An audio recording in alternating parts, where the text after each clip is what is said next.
For centuries, adventurers have left the Portuguese capital of Lisbon, voyaging into the unknown and crossing uncharted wilderness, pushing the boundaries of human endeavour. As it was for the great navigators like Vasco da Gama, so it is for the modern adventurers, who for the second time assemble in Lisbon to begin their personal voyages of discovery into the unknown on the 2007 Dakar Rally.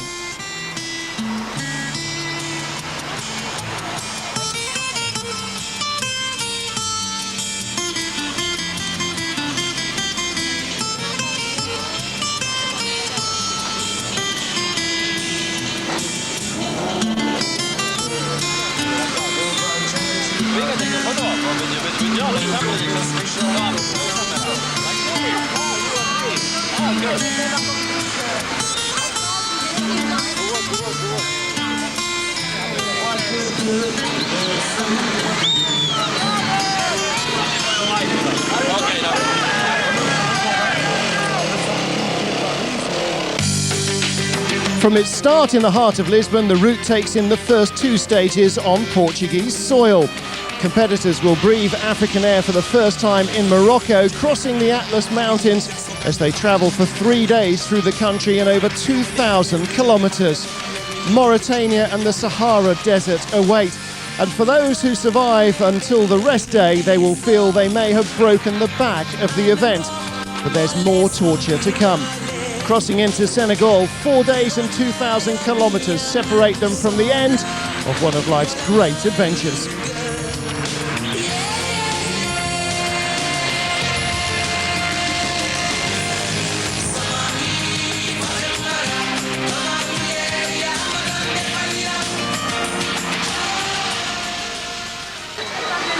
Those that complete the trip will certainly never forget their 2007 Dakar adventure. And race director David Castera has worked hard throughout 2006 to ensure that this year's event is a varied one. He says more than that, we've tried to make sure that every stage will be as difficult and as different as possible. We won't have stages that are 100% rocky or 100% sandy. They'll have different elements in every day.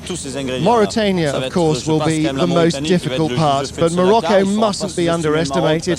There could be some big surprises there. The 3 big stages will be Zura to Atar, Atar Tichit, Tichit Nema.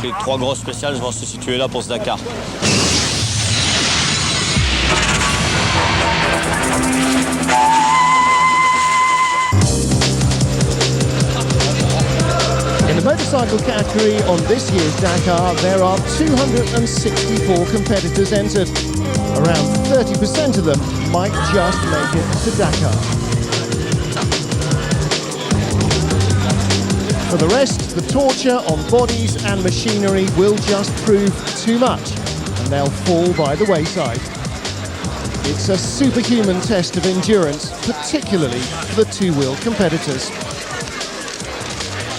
Spaniard Marc Comar claimed his first Dakar win last year, and he returns to defend his title with an improved 690cc KTM as part of the powerful Repsol squad.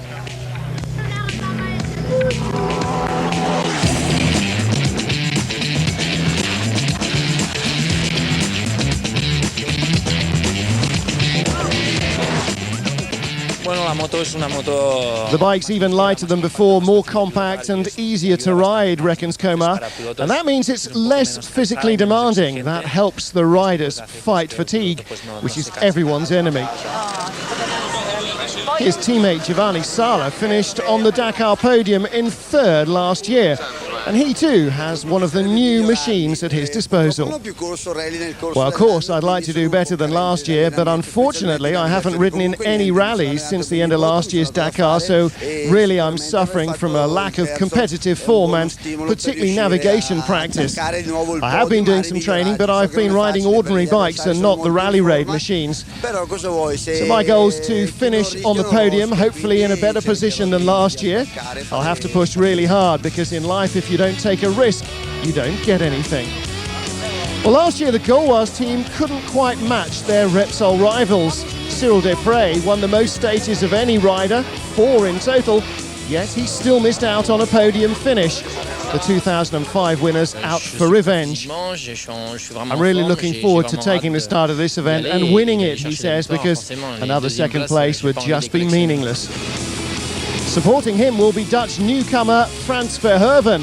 The water carrier's job is not an enviable one, but it's vital for success. David Castor will again play second fiddle to Isidre Esteve. Last year he crashed out, and he sees it as unfinished business. This year's bike's got nothing in common with last year's model, says Isidre. The chassis is different, the engine, everything completely changed. And I'm really enjoying riding it more. The frame's stiffer, it's easier to jump. You can do whatever you like with this machine. The bike really makes you feel completely at ease. En definitiva es una moto que te transmite más confianza, que creo que es de esto de lo que se trata. With perhaps a US rider's best ever chance of a podium finish on the Dakar, Chris Blaze has the motivation to succeed, if not the latest kit in his Red Bull team. The older one, but it's newer than the one I've ridden previously. So this is actually the same bike that the Goaz used last year. So it's proven, it's made it, and I'm the only one on this one. So could be an advantage, hopefully. Norwegian rider Paul Anders Ullesveseter has been the top privateer for the last few Dakars. Once again, what he lacks in the latest equipment, he more than makes up for in terms of enthusiasm and determination. Jean de Azevedo will be the top South American this year. He's got a brother in the truck race, so it's a real family affair.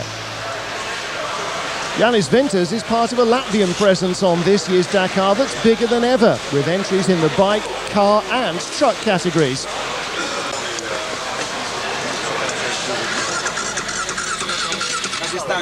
And Eastern European influences are a strong theme for 2007. Marek Dabrowski and Jacek Szachor are running for the Orlen KTM team from Poland. Top rider from Africa is Mali-born Alain Duclos. He's another on the near ubiquitous KTM mark, but his approach is slightly different. On a décidé de passer à la catégorie au-dessus, donc. Well, we decided to move up in capacity with a 710cc bike, and that puts us into the open class. I've always had the same two mechanics, and I have a new teammate from Mauritania, and my friend Pepe from Senegal as well. So we've got more ambitious goals, but also better equipment. So, you know, we'll see, knowing that the last steps are always the most difficult. Difficile. Les dernières marches sont toujours beaucoup plus difficiles. Gaulois Yamaha rider David Fretinier has an enviable reputation with numerous stage wins under his belt, but he's yet to crack the big one. Loyal to Yamaha, could this be his year? Portuguese local Helder Rodrigues may not be on the podium in Dakar, but locals sprung real surprises on last year's Portuguese stages. Don't bet against one of them leading as they get to Morocco. Antoine Morel is an old hand at the Dakar, but this year son Alain joins him in their two-man team. Like most of their rivals in the quad category, they use Can-Am machinery.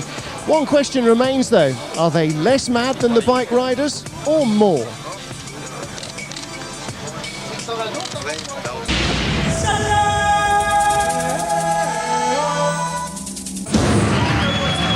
Early morning and pre-dawn freezing temperatures in Lisbon for the official start of the 2007 Dakar. With the last man in the quad category, the motorcycle event, being the first off the start ramp. A rare moment in the spotlight, but as the sun rose, the heroes were out in force as well. Massive crowds have come to see this second Lisbon start for the Dakar, and all eyes were on local hero Carlos Sousa's Volkswagen. After the bikes and the cars, finally the trucks, and another rousing send-off for Portuguese lady Elizabeth Jacinto.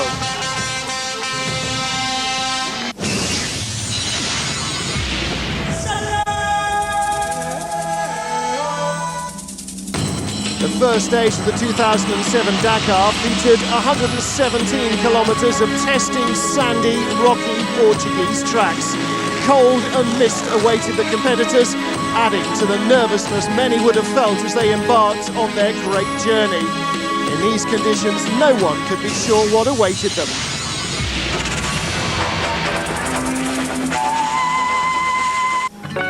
It was a bitterly cold and foggy ride from Lisbon to the Algarve for the first stage of the Dakar. Icy temperatures and damp air biting into the muscles, adding to the apprehension that all will have felt before the adrenaline kicked in as the start countdown reached zero.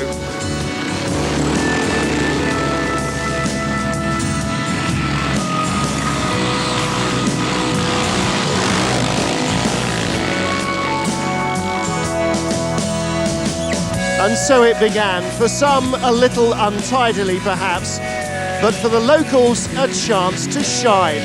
Local Ruben Faria thrilled the crowds, blasting his Yamaha through the stage 16 seconds faster than his closest rival. He claimed the first stage win, and glory for the Portuguese and for Yamaha.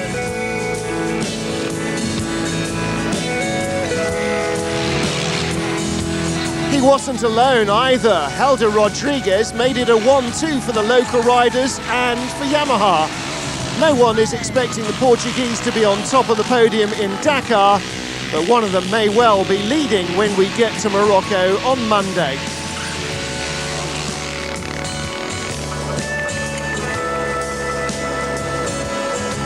So what of the expected front runners? Well, the best placed was Isidre Esteve. He'll be hoping that this morning's small crash has got his bad luck out of the way for 2007. Despite this fall, he heads the KTM hordes, though he's 5 minutes off the lead of the event.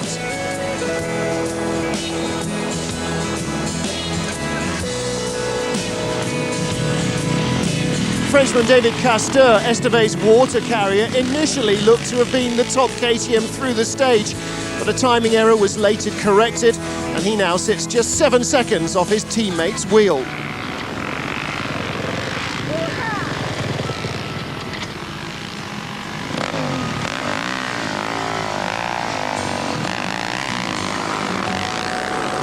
The tracks cut up badly and they cut up fast. Even the heroes were finding the going tough.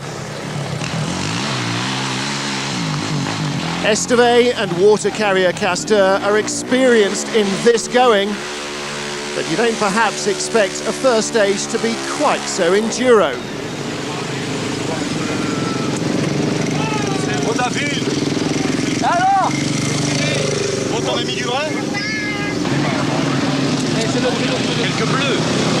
Castor had a narrow brush with the scenery. No real damage done, though he later joked that his only pair of trousers was looking very second-hand.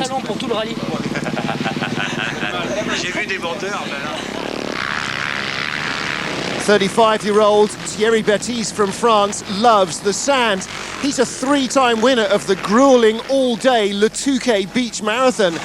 No surprise, perhaps, then, to see the Honda Europe rider showing most of the field how it should be done.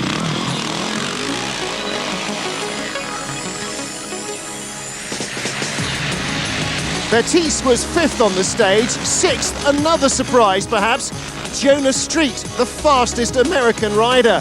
His Rally Pan America team KTM 525 just 19 seconds slower than the very latest factory model. Red Bull rider Chris Blaze might well have expected to be the top US man on this year's Dakar, and he may yet be, but not for the moment, trailing his compatriot by 14 seconds. He's 7th overnight.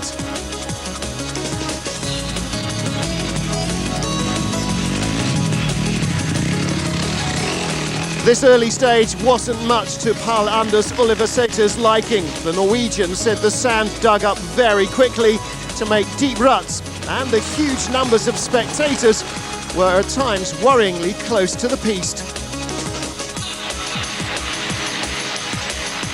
24-year-old Fabien Planet gained his free entry to this year's Dakar as the winner of the Dakar Enduro Challenge contest.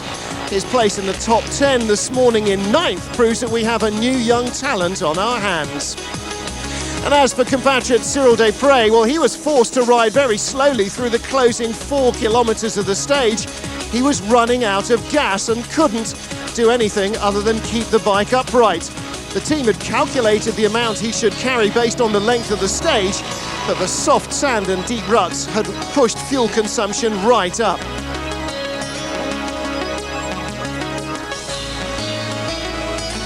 A surprise then to see Desprez in 10th, even more so to see Komar, last year's winner, in 13th position.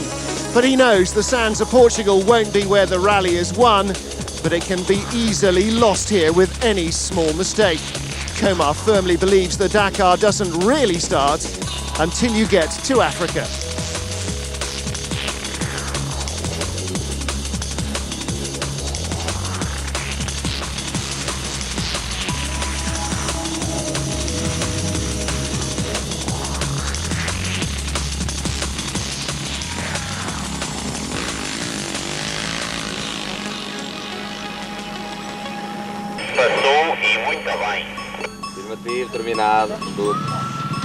It was an early morning start, pre-dawn for the lowest runners. The Portuguese sun worked hard to burn off the fog which blanketed the stage for the early riders.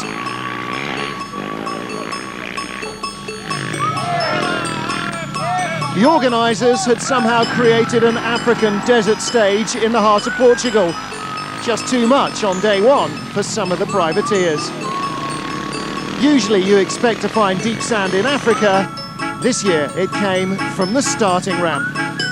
And once the fog had got into your goggles as well, it was very hard to get rid of.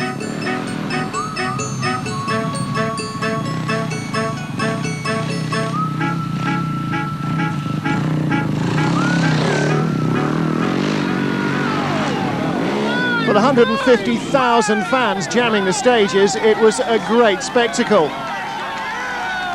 They took home some wonderful memories and probably some dirty clothing as well. Organisers estimate that over 500,000 people watched the rally pass on its first day.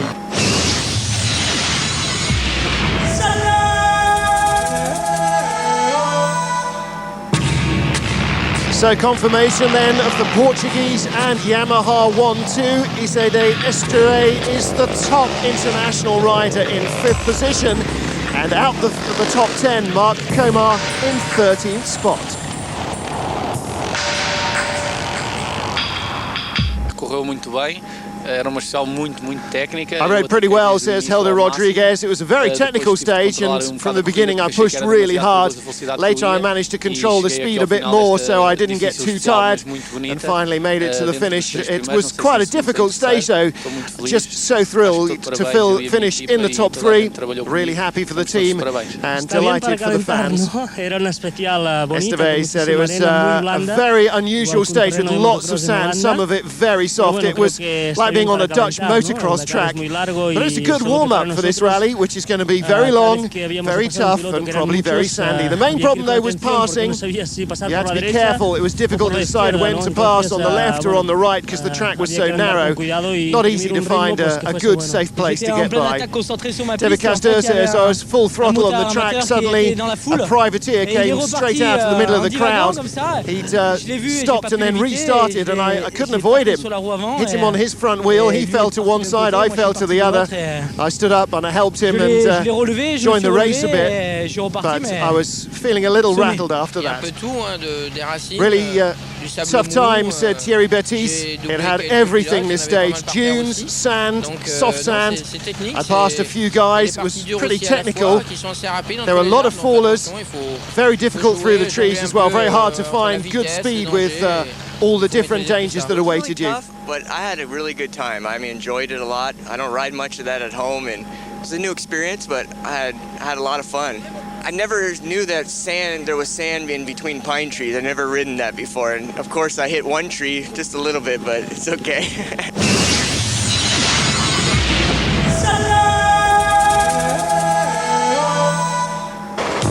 Mark Komar claimed his first Dakar win on last year's event, beating close rival Cyril Desprez in a tough fight to lift the illustrious trophy. Back home in Andorra, Mark's mechanics look after his bikes, including the one that he first finished a Dakar on in 2003. This is the bike that first finished the Dakar with me. Completely standard, really not a lot of extra preparation. The good luck for me, though, was that Nani Roma and Isidre Esteve both retired, so I got helped out by the factory mechanics. They then had time to work on my bike. So for me, the nights weren't quite as long as they had been. Yo ya tuve mecánico y ya pude descansar por las noches y no tener que trabajar en la moto. He's got super motard, enduro, motocross and trials bikes in his collection, and he uses them all regularly to fine-tune different aspects of his riding technique.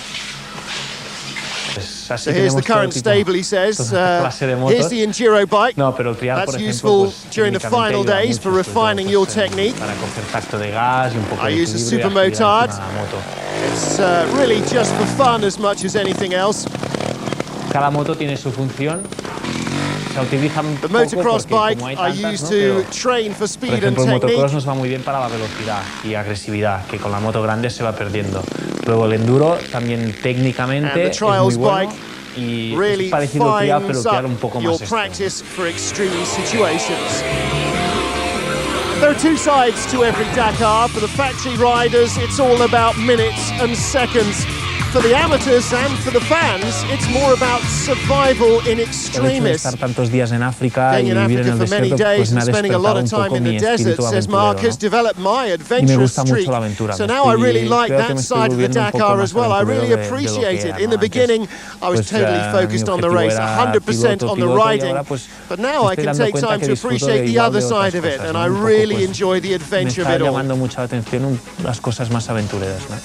The Dakar, it seems, has got under his skin.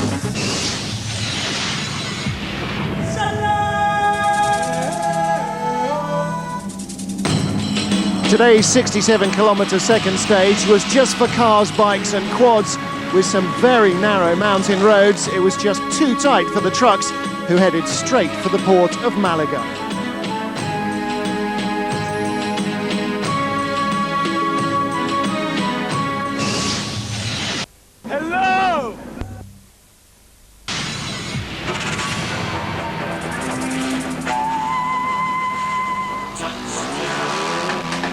After following compatriot Ruben Faria home yesterday, this morning it was the turn of Helder Rodriguez to shine.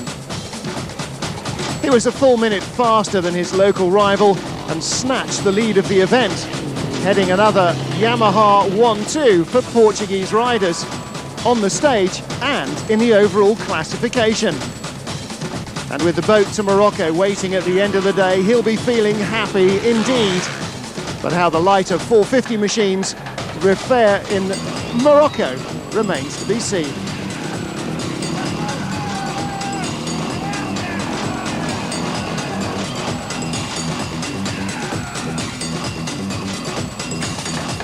Winner of yesterday's stage, Ruben Faria, had a scare this morning, falling on his way to the start of the stage. He reached the start line just in time, bruised, but fortunately with nothing broken.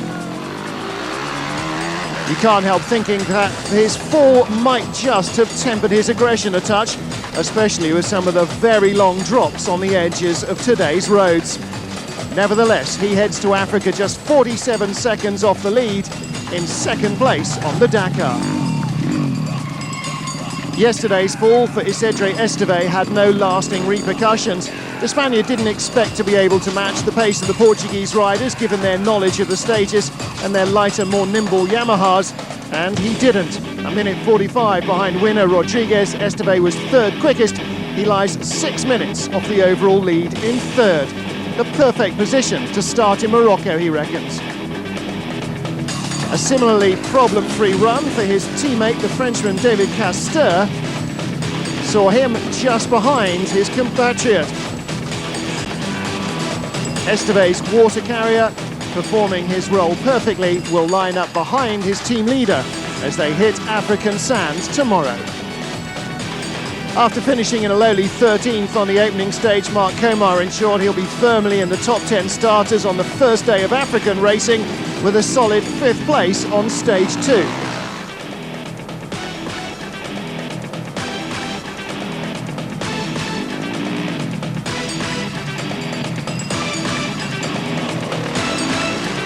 Komar, it seems, may have taken a little while to wake up, like the early morning sun.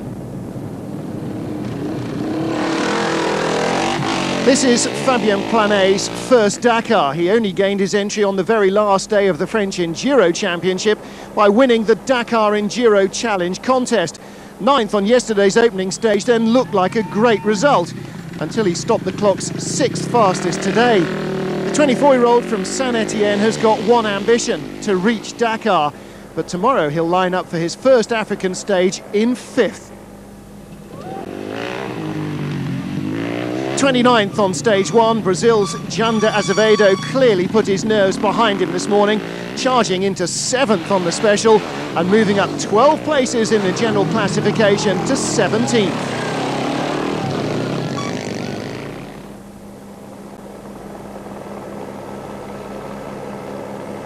After finishing day 1 in 12th, Frenchman David Frétinier upped the pace on the second stage. His 8th place finish moves him up 3 spots as well to 9th in the overall standings.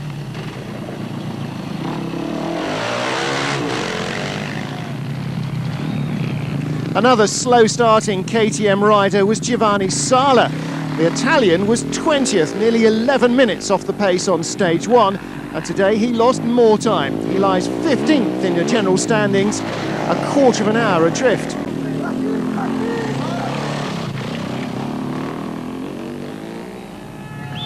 With parts of today's stage looking like something out of the Tour de Corse, 35-year-old Ajaccio restaurateur Michel Marchini must have felt right at home. Embarking on his 4th Dakar, the Corsican rider posted his first top 10 stage time this morning. He survived the hazards of the water, but many found a wet struggle in the cold morning hours.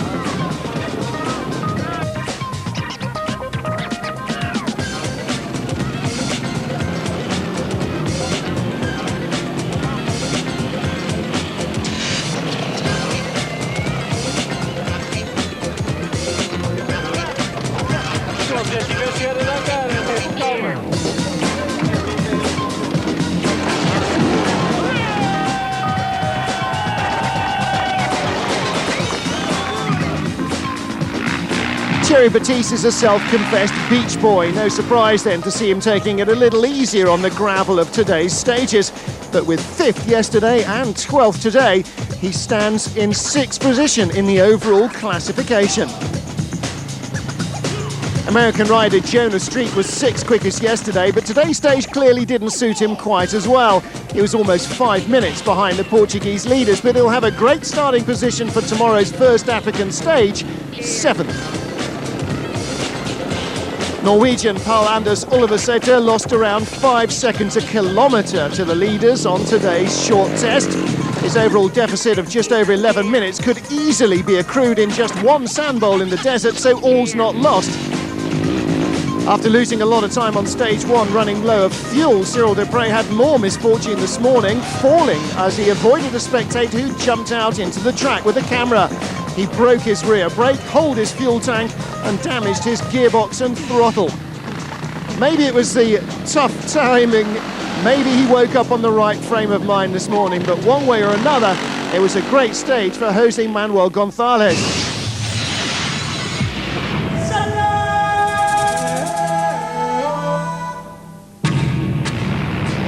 Confirmation of the Portuguese 1-2 in reverse order of yesterday's stage, with Isidre Esteve, the top front runner, in a strong 3rd place. And the overall sees Esteve chasing the 2 Portuguese as they head into the desert. Had a good ride this morning, says stage winner Helder Rodriguez. I didn't take any risks compared to yesterday. Certainly I didn't have to pass any riders, so I managed to get through the stage without any problems. It was pretty slippery and with a lot of ravines. Quite good fun, he says. The signs in the stage were very well done as well, allowing you to understand whether the corners were tight or not. And on these kind of stages, those indicators are very important. I put my trust in them and got to the finish with the best time. Very happy about that. Aqui numa etapa destas é o mais importante, e eu confiei na marcação e nunca me saí mal e cheguei ao final, pronto, com uma vitória do dia de hoje, que para mim estou feliz. Special stage wasn't what I expected, says Ruben Faria. I started well, but I fell, and afterwards I had to ride very carefully because the surface was very slippery. Anyway, he says the Dakar finishes at the Lac Rose, and a good position at the Lac Rose is my goal. Somebody came very close to me on the stage. I was quite shocked. I braked a bit and the front of the bike just locked up and slid on ice, and I went down, says Cyril Desprez. So the bike's damaged a bit, and now I'm happy just to have reached the finish line without losing too much time, because the brakes and the gears weren't working properly at all. Nice ride on a Sunday morning, he says.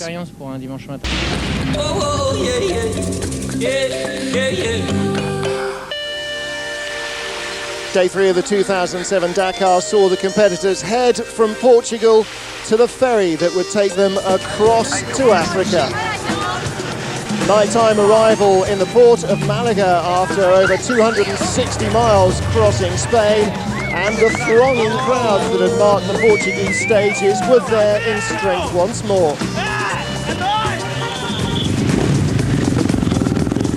A warm welcome, even if getting to the boat was a little tricky.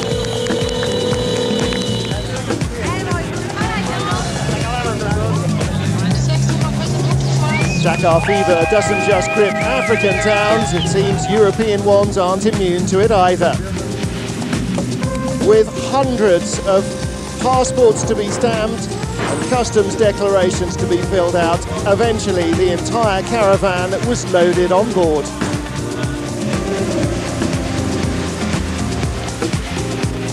And with everything safely stowed, time for the crews to go down below decks and recuperate with a traditional hot, strong tea and a short night's sleep, saying goodbye to the lights of Europe.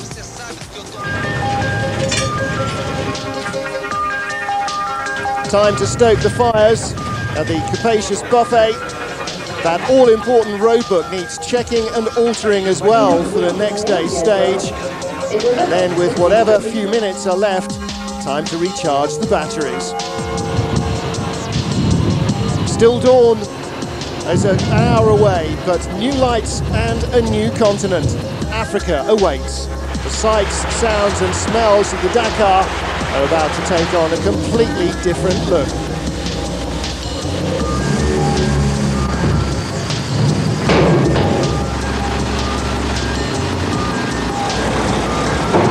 Disembarkation in Nador. Everybody looking like it's towards the end rather than just the beginning of Africa. The departure had been a warm send-off, the welcome equally so. Traditional Moroccan-style musicians and dancers making sure that everybody got a taste of the continent.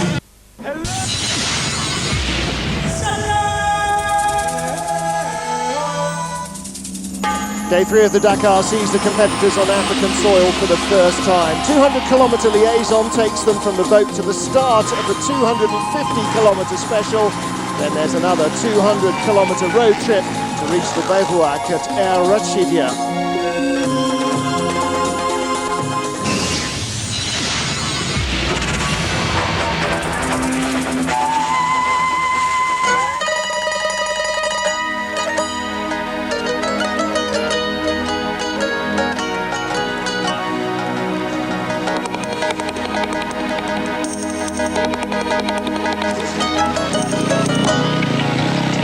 Finally, the Ormelash Dakar reaches Africa. After the Portuguese stages, a chance for the real Dakar fever to begin. First test on African soil. For Cyril Desprez, this rally is turning into something of a nightmare though. He almost ran out of fuel on stage 1. He crashed on stage 2 when a spectator jumped out in front of him. And he'll have been hoping for better fortunes on stage 3. Cold morning air, high above sea level, everybody was feeling the nerves.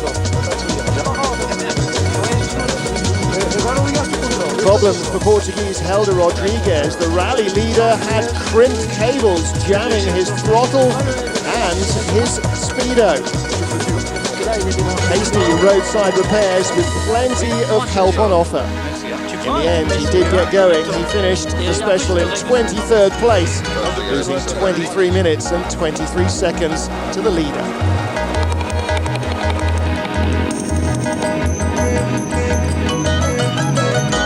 Things could have gone a lot better for Cyril Desprez. In addition to losing over 20 minutes on today's special stage, when his gearbox failed, leaving him towards the end of the test with just first gear.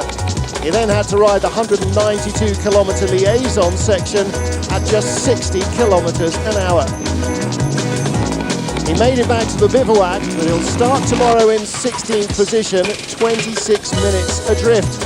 Will the man who declared before the start that he was only interested in winning and second would mean nothing, still be able to maintain motivation with all the tough stages of this week stretching out in front of him?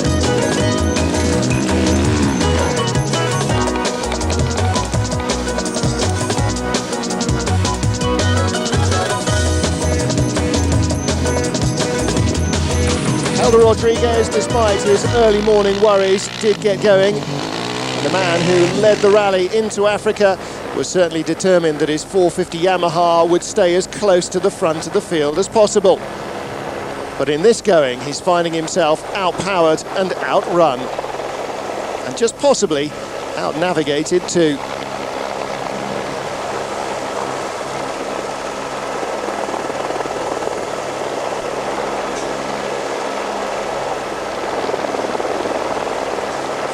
Winner of the first stage of this year's Dakar, Portuguese Ruben Faria, exited today. Terminal engine failure on his Yamaha. He lay second overall as they rolled off the ferry this morning, but he didn't even complete a single African stage. His 2000 adventure ends with a long, slow drive back to the bivouac on the sweeper truck.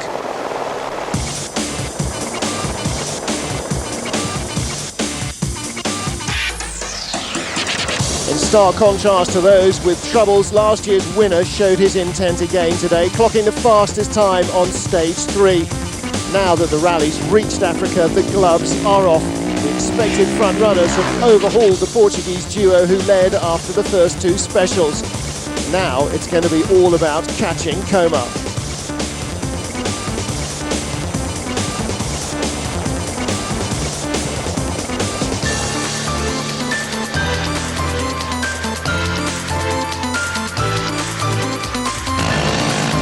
Young American Chris Blaze set the early pace on today's stage, heading the field at the first passage control after an hour's African racing.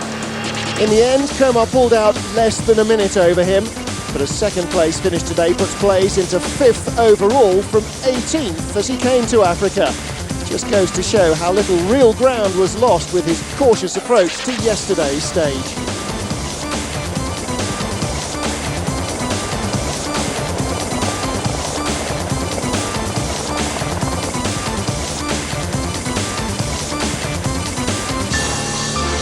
Today, Estreve finished today's stage in 3rd position, a shade less than 3 minutes behind Mark Coma. As he expected, the Portuguese stars of the last 2 days fared less well on the first long test, and the Spaniard has now climbed into the overall lead of the event.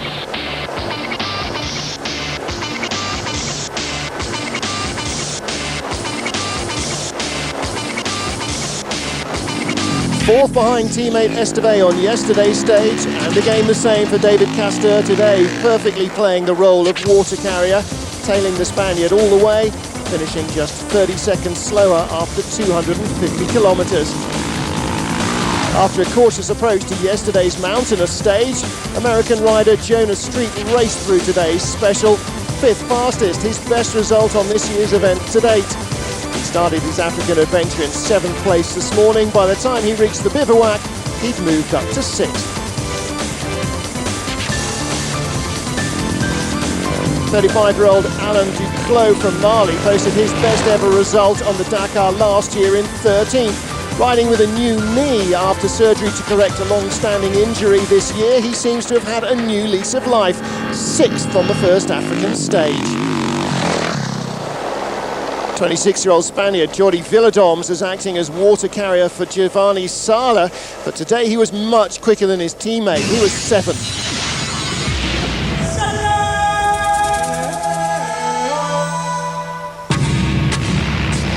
Third different stage, third different winner in the motorcycles. Comar heads the front of the field though. Esteve losing just under 3 minutes to him on the stage. And that means that he is now our overall rally leader.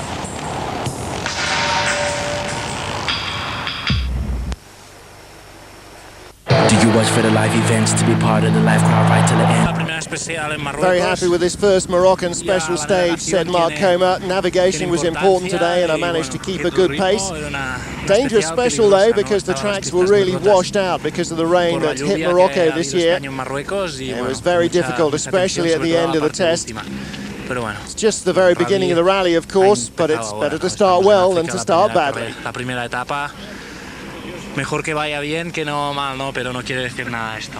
Al principio era un poco difícil de navegación. Esteve said the first 60 or 70 kilometers of navigation was very difficult. You really had to pay attention to the roadbook. There was a lot of information, and if you missed just one mark, it was extremely easy to get lost. Anyway, I lost a little time at the beginning, but afterwards I managed to keep up a good pace. Not bad for a first difficult day in Africa, and tomorrow he reckons is going to be more difficult. L'état d'esprit maintenant. How do I feel, says Cyril Dupre? Well, so. Happy I managed to reach the finish line, even though I've still got a ride to the bivouac. And I'm still in the battle. I'm not going home just because I've had a mechanical failure. After all, this is a mechanical sport. I know you can have these kind of problems, even if it doesn't often happen, because I always take care of the bike. Today, something was just missing, but I don't know what.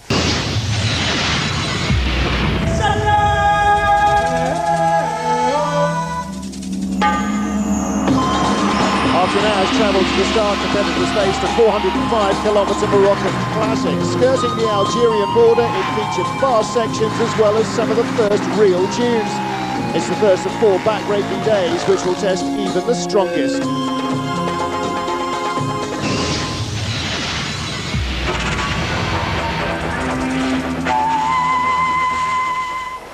Today, the Dakar was marred by the tragic death of 29-year-old South African Elmer Simmons. He crashed in the special stage, and though rescue helicopters were there within minutes, there was nothing that could be done. He was pronounced dead on the scene.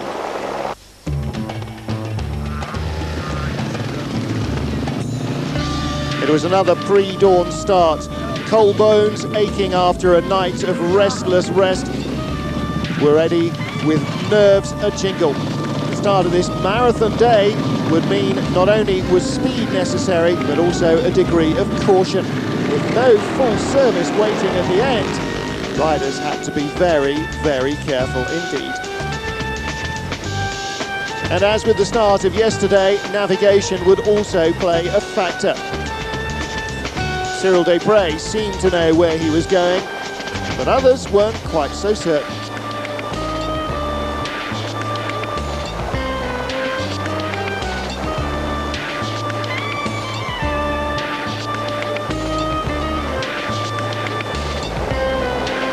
First check on progress would come at the passage control with the vital refuelling for the motorcycles.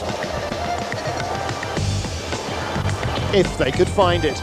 Their GPS only comes to life when they're 3 kilometers or closer to the PC. Other than that, it's find the roadbook and find the right route.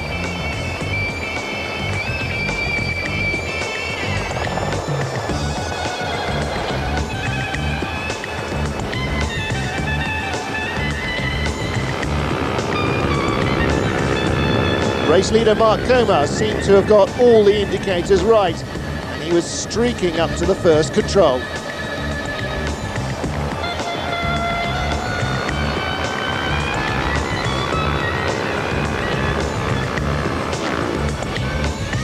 The man expected by many to set the pace wasn't letting them down. Estamos en la mitad especial, ¿no? With the first half of the stage, still 170 k's to go, he said, so anything can happen. So far, everything's going well, navigation's been okay, and now I'll try and control it till the end. Tranquilos de aquí al final. Get rid of the roadbook he's already used, get ready to set off. As his rivals finally arrive.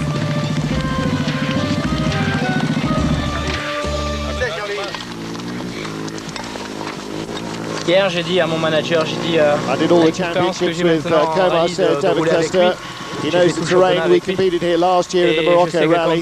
Yesterday I said to our team manager that he'll really ride today to open up a big gap. Il sait que il est au Maroc, c'est une piste qu'il connaît parce que c'est une piste qu'on a fait au rallye rallye Orpi. Donc il est parti à fond et je pense qu'il est parti vraiment pour gagner et enfoncer le clou aujourd'hui, je pense. It wasn't all plain sailing though. As with every stage on the Dakar, hazards await. And Alain Duclos, the rider from Mali, crashed heavily very early on. He was helicovacked back to Air Rachidia. His rally is over.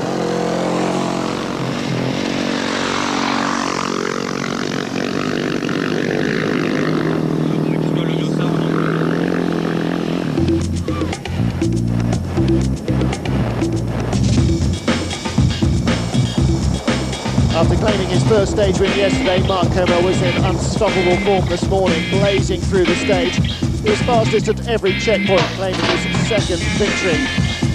His winning margin of over 12 minutes also means the Spaniard has grabbed the overall lead.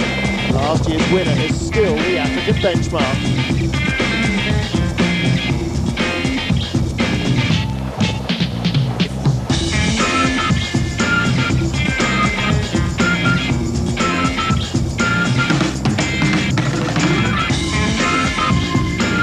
Third yesterday, second today. Isandre yesterday dropped over 12 minutes to compatriot Comer though, and he now trails the new rally leader by 11.50. Esteve got lost 80 kilometres into the special. In Chris Blaze's dust, he lost the track and took a long time to reset his bearings. Later, he also had a problem with the roadbook, and he was able to follow Comer's tracks. He has, however, 3 broken spokes and a worn-out brake disc, so he'll be swapping wheels with his teammate and water carrier before tomorrow's stage.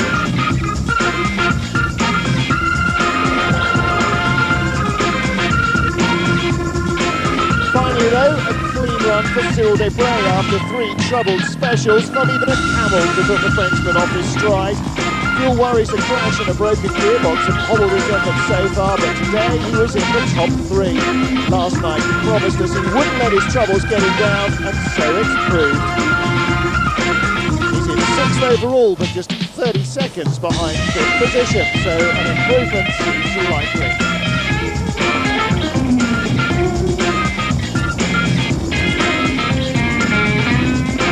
Castor's settled into remarkable rhythm on the rally. He's been 4th on every stage so far. He now lies 3rd overall, 24 minutes behind the leader, 13 adrift of teammate Esteve, for whom he is performing the water carrier's duties. Does that mean he'll start with a damaged bike tomorrow? 8th, 19th, 11th, and now 5th. You couldn't accuse Paul Anders Ulversæter of consistency so far this year, but he does seem to have got into the groove today. As others struggled, he moved up from 11th overnight to 5th. And young American Chris Blaze set the early pace today, finished 2nd to lie 5th overnight. Today's stage is a marathon. The bikes and quads headed for their own separate bivouac at the end of the stage.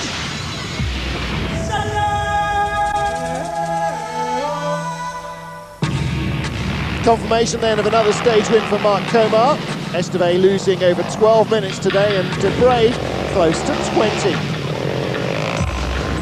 That means the man with the #1 plate has the #1 position as well. He is our overall leader from Esteve with Castor in 3rd and Chris Blaze still 4th. Today's very important, said Comer. Marathon stage, no service after it. I said a good pace till the fueling, and then I could see that I was the first in and everybody else had lost some time. Some had got lost, others had their own problems. Afterwards I slowed down a little because, of course, I came to the dunes and there you ride slow anyway. Very happy, bikes in one piece, it's okay, I'm fine. The marathon stage is very important to arrive with no problems. 80 kilometres in while I was running in Chris Blaze dust, I just got lost, said Esteve. Lost a bit of time when I made it back onto the track. Encontrarla otra vez y bueno, la verdad es que en la etapa había muchísimas piedras y todo y al final, bueno, no iba muy bien el roadbook, pero bueno, mañana más. J'ai roulé vraiment tranquille au début. I was going pretty safe in the beginning. After the refueling, I realised my tyres were still good, so I pushed harder towards the end, caught Chris Blaze, but now here at the finish I see how fast Mark Comar was going. Yesterday I said tomorrow he'll start in front and push hard. Aujourd'hui, je l'avais dit hier soir, j'ai dit il va partir devant. And he really did. Il va mettre du gaz. Bon ben, c'est fait. Yesterday the riders had their own separate bivouac. It was a marathon stage, no service trucks. They had to work on the bikes themselves with whatever spares they carried. Lord help you if you got a puncture, because there were not even any spare tyres. So everybody had a little bag with a pack meal. Some oriental shoes, some socks, and a towel. Everything what I need. Obviously he didn't have any flat tyres. So with teammates to help alone and the tools they carried on the bikes, there wasn't an awful lot of maintenance that could be done. Time to settle down for the leaders and the back markers alike. Aching joints, tired bones, frayed nerves. It was a tough day on the Dakar.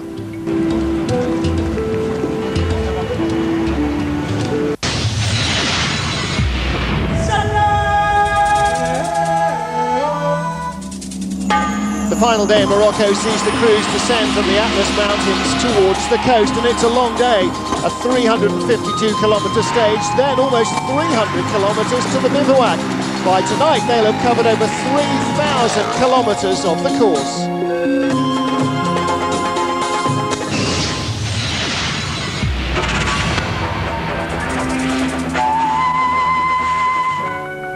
Anybody with major mechanical problems after stage 4 would have been ruled out of the rally instantaneously, with no service in the working Parc Fermé overnight. So those that still got to the start thought they had everything under control, but yesterday Estrella saying his bike doesn't work. Teammate David Castor coming to try and help fix the starter. Checking the fuses. Once you get in the dunes, an electric start can be a real lifesaver in more ways than one. Esteve got underway, and everybody else prepared to start the stage.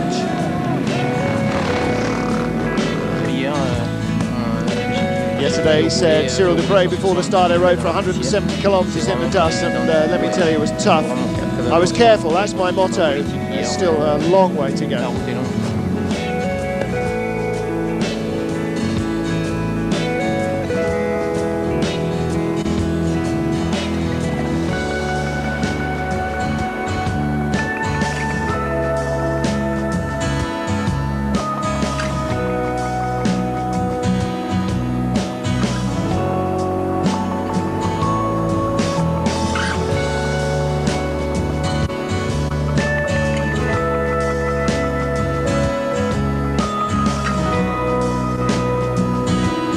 No time for anyone to stop and admire the scenery. The majestic Atlas Mountains would see the riders for the final time.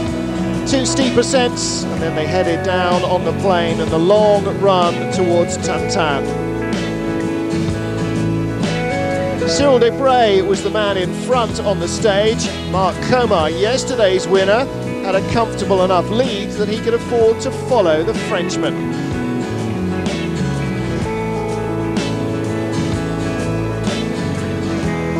Esteve, after a third and then a second in the last 2 days, claimed his win. Yesterday, though, he lost 12 minutes to Comar. Today, clawing back just under 2. He's now just a shade under 10 minutes behind his arch rival.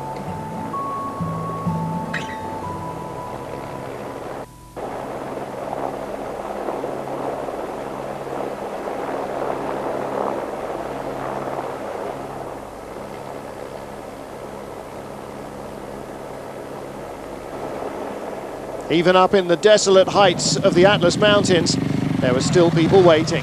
Down on the plain, at the second passage control, time for fueling. Mucha montaña, muy endurista, pero bueno, importante es que a lot of stones, a lot of mountains. Como, the important thing is to be here. Let's hope we arrive at Tantan without problems. Vital refueling. The bikes can only go around 250 kilometres, even with their full tanks. and a chance to check the spokes. Tyres by this stage very worn. What I wanted to do this morning was to catch Mark and then have some fun. The stage very technical, pretty difficult, but so far everything is okay, said Esteve.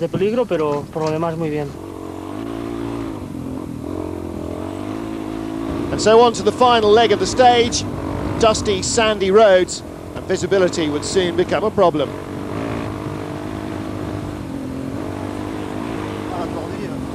This is Frenchman Gilles Alzey. Very tough, he says. So much dust. Very hard to see the others. I can't stay too close behind them. When these conditions, even on metal roads, potholes are a major worry for the riders. With loose gravel, stones and rocks at every turn, it's going to be a long day, even for the top.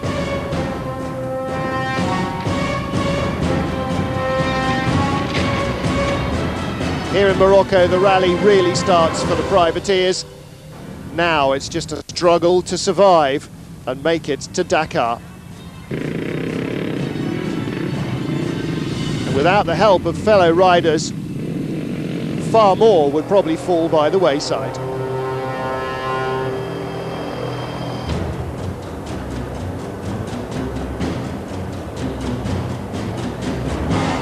Palander's Oliver Seta had a dreadful day today, dropping down the order, losing a big slew of time.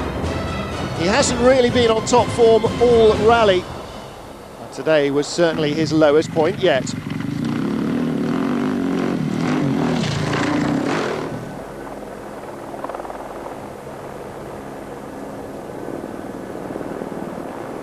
Esteve was able to ride the remainder of the stage pretty much at his own pace. He started 2 minutes behind Komar. Komar finished 1 minute and 58 seconds behind him.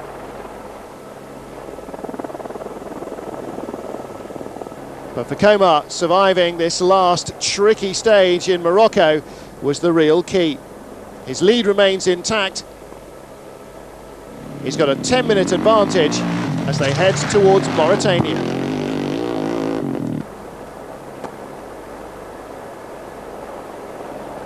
Third on the stage, Cyril Desprez started the day in 6th position overall. Finishing third here has pushed him up to 4th place, but he didn't pull back much time on Komar. Spain's Jordi Viladons lost a lot of time yesterday, helping 2 crash riders. Today was a strong one though. He moved from 11th to 6th overall. Chris Blaze lost a close friend in Elmer Simmons yesterday, and he admits he took it a little easier than perhaps he would even normally have done several times on the stage.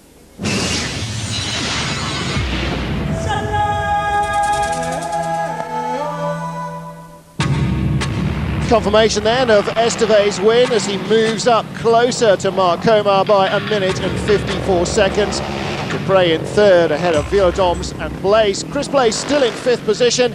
Mark Komar with a near 10-minute advantage.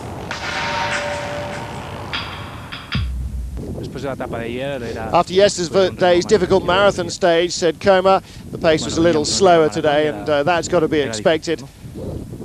Luckily he didn't have any mechanical problems. Now we can go to Mauritania, where the race will be decided. The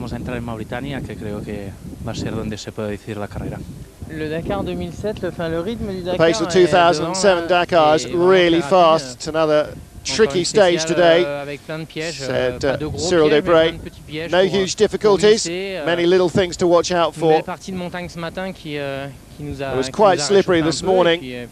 Nice warm-up in the mountains. Another day's gone, he said. Today I started 14th because of helping Alain Duclos yesterday after he fell. And in the first kilometres I struggled a bit with the dust, says Viladoms. Because the track was narrow, overtaking wasn't easy, I lost some time. But afterwards I managed to keep up a good pace and felt pretty good. Today was my best day since we passed the border, says Ruben Ferrier, but I had problems with the engine. I tried to repair it, but couldn't fix it. The end of the stage was very fast and really struggled to make it to the finish.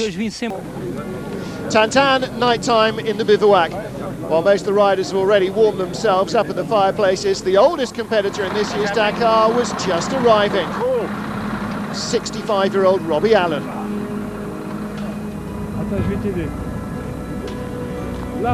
He's competed for over 50 years in various kinds of motorsport, and he says the Dakar is his farewell tour.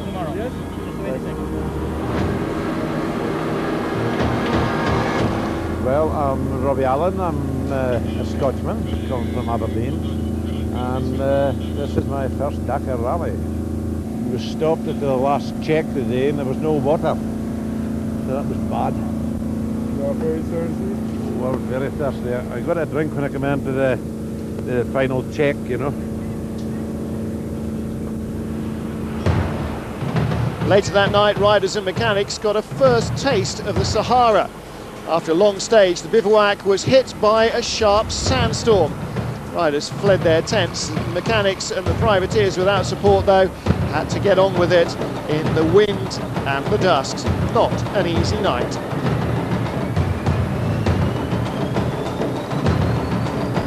And once their job was done, they then have to go and find out where their tents had ended up.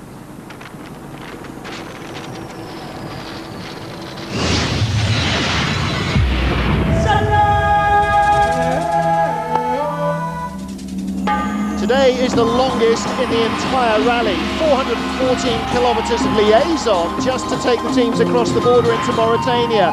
Awaiting them 394 kilometres of special, finishing at the mining town of Zourat. Rainstorms, mud, fast tracks and camel grass will test the toughest.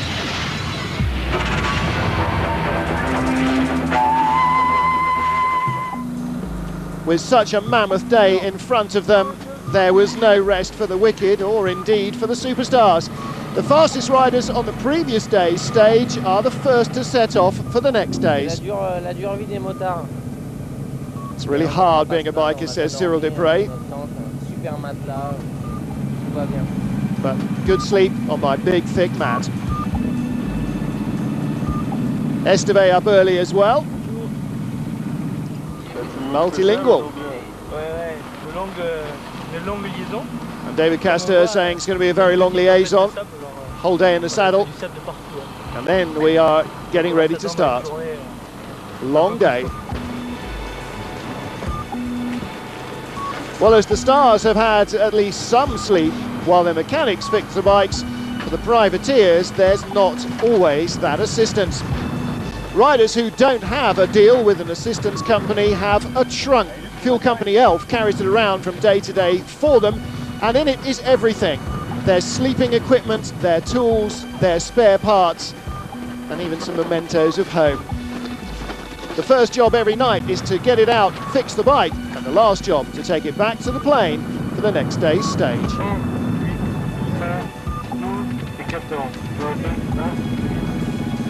So the dust storm prevails as the riders head out of the bivouac and onto the monster liaison section.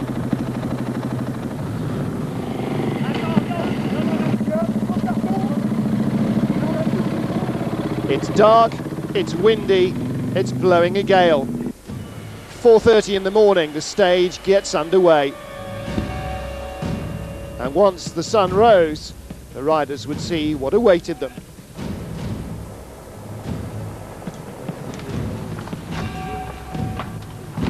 Well, some had problems even after the liaison section. It was absolutely a quagmire, very muddy indeed, because after the dust storm, a rainstorm set in.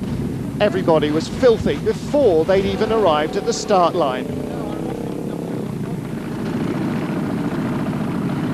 Plenty of cleaning up to be done, and in some cases, a whole lot more.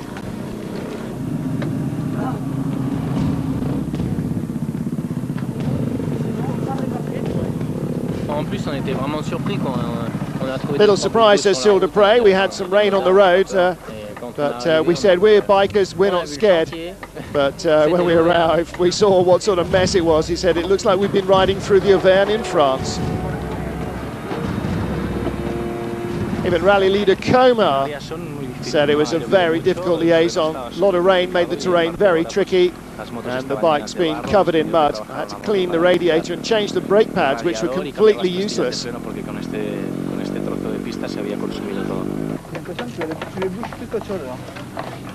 So just for a change, factory staffs and privateers in it together. Clean the radiator, said Giovanni Sala. In 10 years I've never seen so much mud on the Dakar. These bikes are a bit damaged as a result, especially the radiators. Now we're going to head on into Mauritania.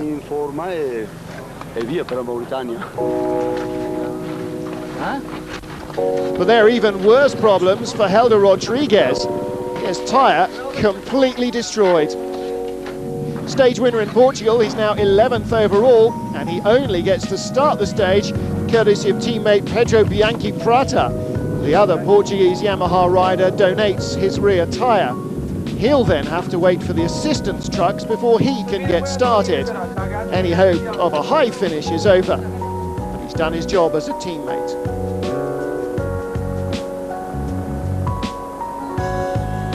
Don't forget, this isn't the special. This is the liaison section.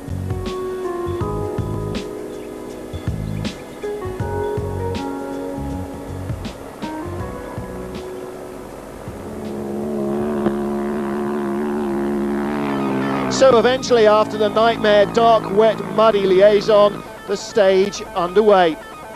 Overall leader Mark Komar again controlled his pace to match his rivals, but he managed to increase his lead over Isidre Esteve, his closest competitor.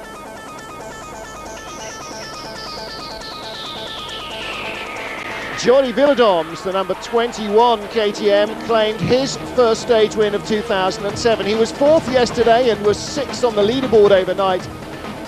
He's still 6th, but he's now less than 10 minutes behind Cyril Desprez.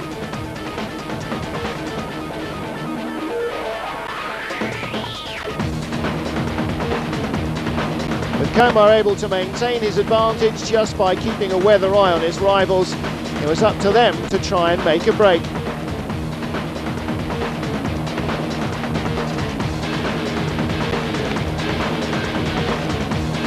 And the pros make short work of the dunes.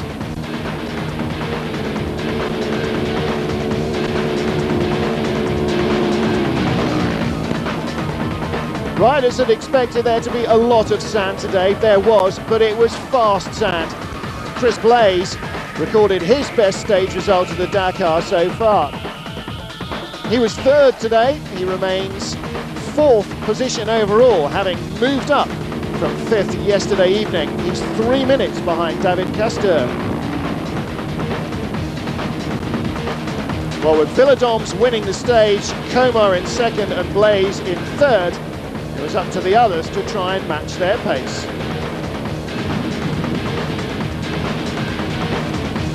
Giovanni Sala claimed 6th position, Helder Rodriguez was 7th, and Castor 8th place, 8 minutes behind the winner, and in real trouble as Chris Blaze comes up fast behind.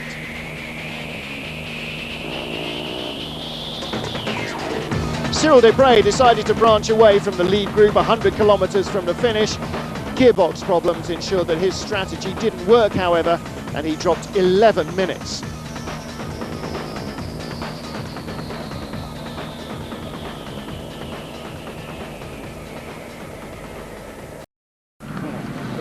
A warm welcome to Mauritania for local rider Mohamed Zidane Swed Ahmed, returning to his native land, but not yet completed the Dakar. He's barely halfway through.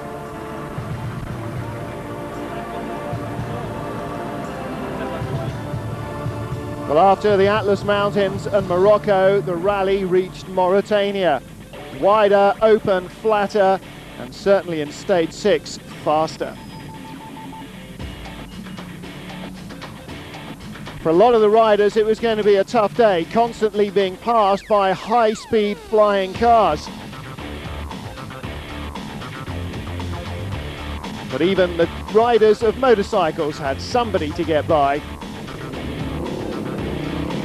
And because it's Mauritania, there was a chance to get into some of the ultra-fine sand that they'll be discovering for the next few days as well.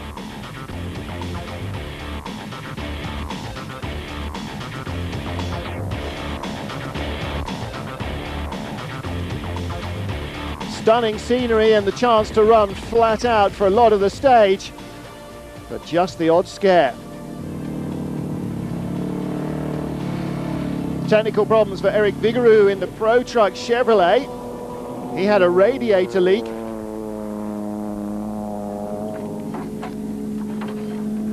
His rival in the open category, Robbie Gordon in a Hummer, was going exceptionally fast, and the category leader was losing ground. Fortunately today all the crews were in one piece. This is Marcello Muratori of Italy. Oggi era la prima volta che andavo veramente forte. He said, today, the first day I was going really fast, but my bike's got a problem. I've got to try and repair it. I hope it holds together. I've made a splint with tie wraps and metal rods. If it works till tomorrow morning, I'll be able to restart and continue trying to make it to Dakar. Improvisation is critical to survival on the Dakar.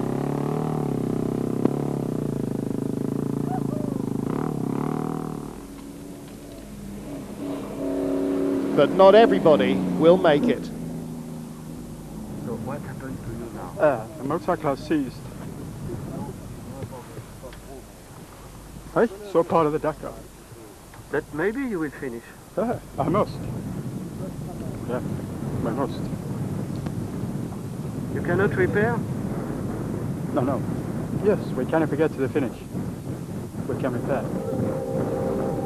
It's very sad for you. Yes.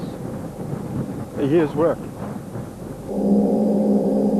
Like more than 2/3 of motorcycle competitors, he won't make it to Dakar. And that's why it's still valued as one of the world's greatest events. Brazilian João de Azevedo, he also ended his race in the desert. Estou várias horas aqui já esperando Well, for me the race is over. I just want to get the bike to Dakar now.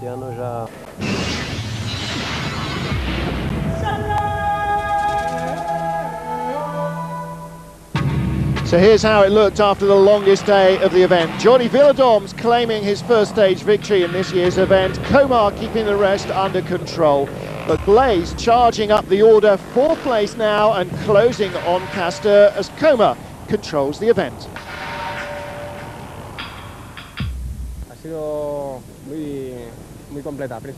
Body saying, well, that was a really complete stage. It had everything. At the beginning it was very fast and flat, and the kilometers passed very quickly.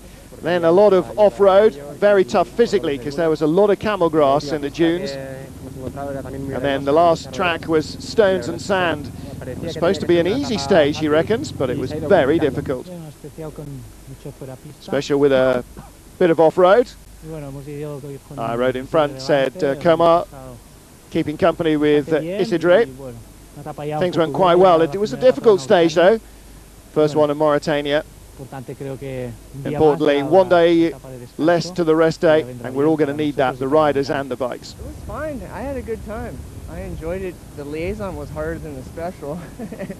I mean, more chances of accident. But it was really interesting. Just it rained this morning and we had a bunch of mud, and I mean the whole liaison out was pretty interesting. It was a difficult stage. In the beginning we went pretty carefully because the visibility wasn't good. And then towards the end we picked up the speed.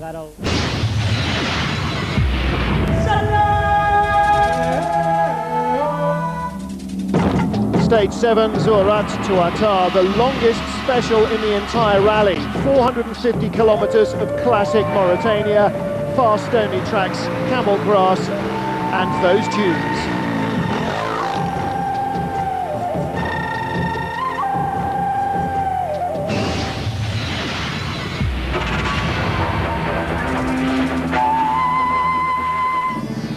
After a mammoth liaison section that started even for the stars at 3 o'clock in the morning the previous day, on stage 7 they were only a couple of kilometers from the bivouac. A chance to discuss tactics, Esteve and Castor. What could the Spaniard do about his compatriot? Cyril Dupre saying we're expecting this to be a huge stage. Going to see how things work out. Challenging Komar is going to be difficult for me. I'll be starting in 11th place. I just hope there won't be too much dust. Not in a good position to challenge anybody at the moment, he says. Well, this from a man who rode injured through half of last year's event. Well, Dupre was right to be worried. The opening passages of the event, crossing the railway line that feeds Surat's iron ore supplies to the rest of the world, the lead group had broken down into 4. Esteve, Castor were joined by Francisco Lopez, the Honda rider from Chile, and Oliver Seta, who a couple of days ago lost an hour to drop him down out of the lead group. But Hollanders was having a good early run. And of course, there was always Coma.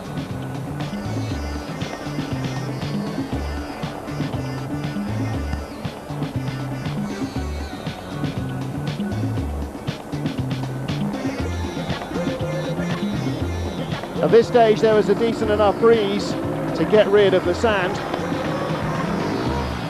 Cyril Dupre, the Gaulois KTM rider, who worried about being able to challenge anybody, was leading the second group. Thierry Baptiste, the beach specialist, was there. Yanis Winters of Latvia and David Fretinier on the Gaulois Yamaha.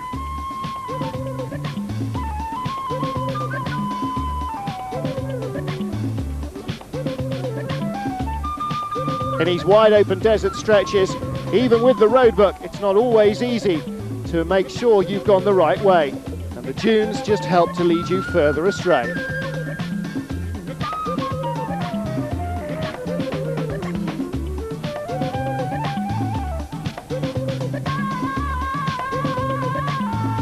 Should you follow the leader or follow your nose? In this case, follow the leader seems to work.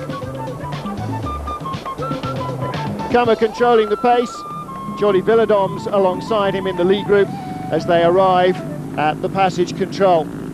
PC1, a chance to refuel bodies as well as machines, food, water and petrol.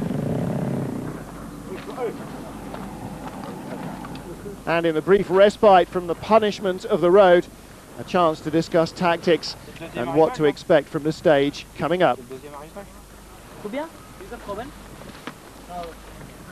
Again, Castor goes over as Esteve crams in some calories. At this stage, Cyril Dupre was the man with the fastest speed through the stage. But there was trouble in store for one of the lead group. Jordi Villadoms crashed at speed. The Spaniard had been first on hand a couple of days ago at 2 major incidents, and now he himself was helped by Red Bull rider Chris Blaze. I see everything. The bike was way in the air, flipped 6-7 times, pieces flying everywhere, so I got really lucky. I'm glad he'll be all right. Well, Villadoms has broken his left arm at the elbow. He's fractured his right hand and dislocated his right ankle. And like the casualties from yesterday, he too will be flown to Las Palmas in the Canary Islands for overnight attention. Chris Blaze stayed with him until medical crews arrived, and he dropped a lot of time on the stage. But in those instances, everybody thinks of the other rider rather than themselves. So with Blaze out of the lead hunt, the battle was on to chase down Coma. And then they hit the dunes. Esteve is Coma's arch rival in the standings. And as Esteve powered on, the rally leader got stuck deep in the flowers-fine sands they call fesh-fesh. This isn't sand as we know it. This is powder.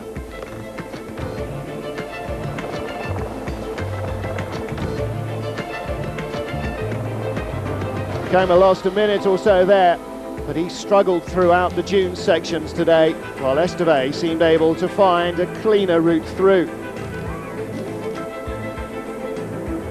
The dunes are about experience. Like a sailor reading the wind on the water, the riders have to know where they're likely to find grip and where they're likely to sink till their knees.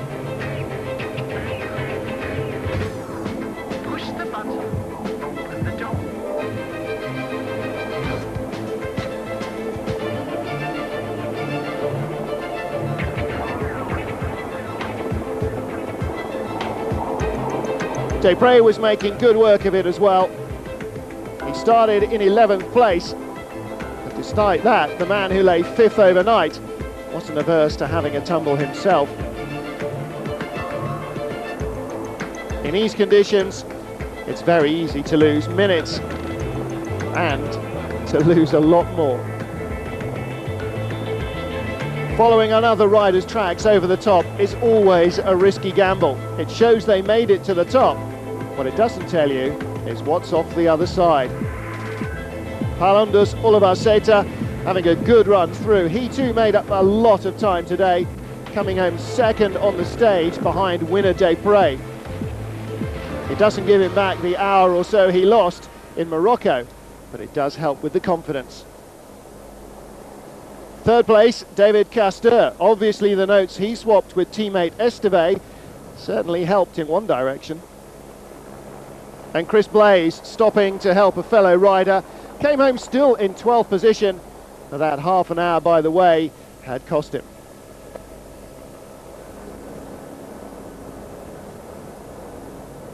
Well, after a ferocious dust storm swept across the stage, forcing the helicopters to be his last. And it won't be in the capital of Senegal where he finishes, but in the middle of nowhere, somewhere between Zourat and Atar. He said, I've broken the engine. It was supposed to be my final Dakar. Ah, ça fait chier parce que la veille de la... J'allais changer le moteur demain en plus. I was going to change the engine tomorrow and the rest day. Just no luck. He'd hoped to finish his Dakar career in Dakar itself, but luck was not on his side. C'était mon 21e celui-là.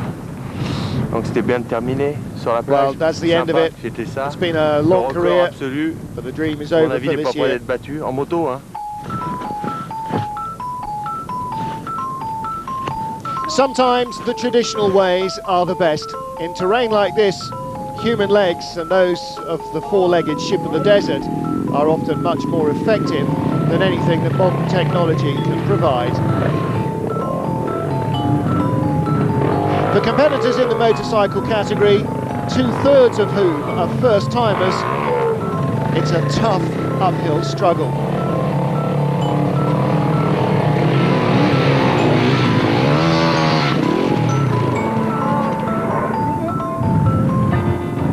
Fighting the terrain is all that matters. For them, there's just one reason for starting, and that's to make it to Dakar.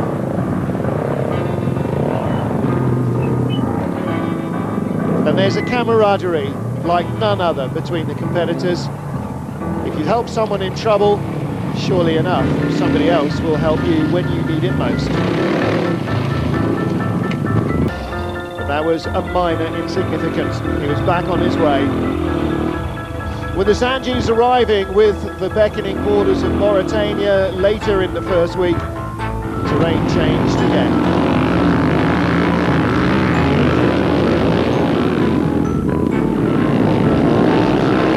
Rolling dunes after rolling dunes. Precious little grip, dust finer than flour. In an instant, a bike, if it slows, will sink to its axles. The rider in up to it. They have a saying in these parts, one hand washes the other. Mauritanian rider Mohamed Sidan Soued Ahmed was in trouble. His drive cog had been jammed by a tie-down strap that the bike had flicked up in the middle of nowhere. Help was at hand from Frenchman Alain Bouzon. Là, je me suis pris une sangle. I picked up a bit of this tie strap somewhere and it's blocking the entire chain. The engine can't turn. C'est la merde. C'est pas ta moto que tu répares? Non, it's not your bike. No. But he helped me earlier in the dunes, so now I help him. T'as réussi à réparer? Ouais, c'est bon. Now they're going their separate ways, but there'll always be somebody nearby if you need help and if they need help. To avoid it, the race was stopped about 100 kilometers short. But Cyril Desprez was the stage winner from Palundus Uluwaseta with David Castor in third. Esteve in 5th position, and Komar struggled home 6th, 12 minutes adrift. Marc Komar, the overall leader, but his gap is reduced. Crazy, said Debray.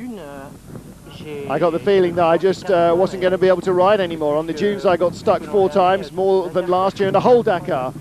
Quite unbelievable. The sand was so soft, the camel grass so hard. And us, we are exhausted. In the first 5 kilometers I was lost, and then Debray and Bretagne came, and then I tried to follow Debray all day, and I made it, but without him I could not go so fast. But that was a great day for me.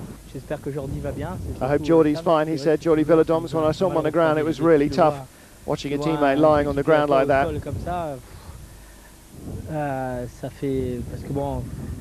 All right, we're professional riders, we train for this race. You know, when you say a privateer on the ground, you think to yourself that's because they lack our training, but when you see a professional, we know we go fast, we know we get hurt if we fall, but it's always a bit scary.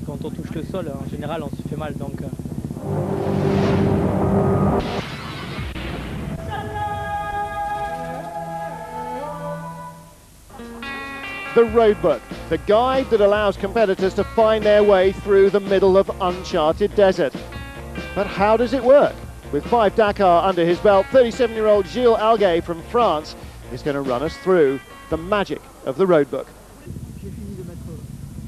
We said, first of all, I finished noting the modifications that the organisers post on a daily basis. The roadbook's made quite a long way in advance, and it's updated the day before the riders go through. He puts it onto the bike, rolls it onto the spools, and then he says we've got this button that allows us to advance the page. The trip meter tells us how far we've gone in kilometres and hundreds of metres, and that should coincide with the measurements on the roadbook. If we get lost or we add kilometres by making a detour, or we find a shortcut, then we can advance or rewind the roadbook on its rollers. Then we've got the GPS. The GPS is restricted by the organisers. It just gives us a compass heading. On the roadbook line we have the kilometre indication, the track description, and the heading we have to follow. Our GPS gives us the heading we are following, so we have to take the right route, hopefully, and then find the passage controls. Et notre GPS nous donne le cap à suivre. Il suffit qu'on se mette dans la bonne direction et on suit le cap indiqué sur le roadbook.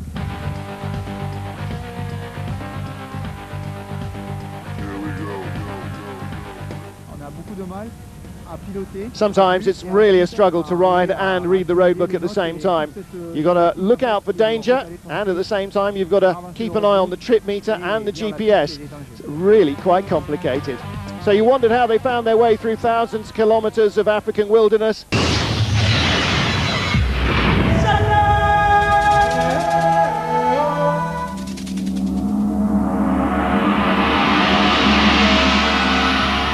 The rest day at Attar means nobody needs to race. It's a precious time for fixing bikes and bodies. So here they are at the rest day in Attar, and a chance for everybody to take a breather and prepare themselves for the next 7 days, 7 stages and 2,000 timed kilometres. Dakar is still a very long way away.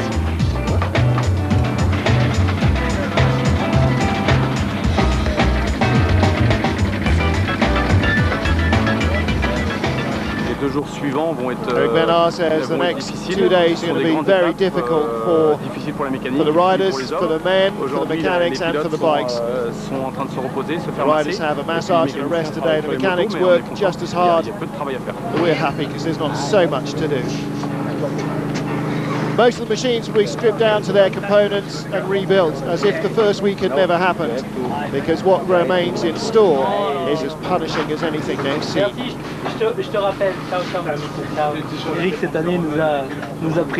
This year we've got a great tip from Eric Bernard.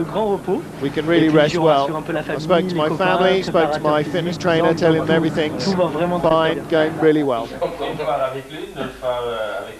It's not just about the machinery. The bodies take a phenomenal pounding too. Il va bientôt avoir sa deuxième femme.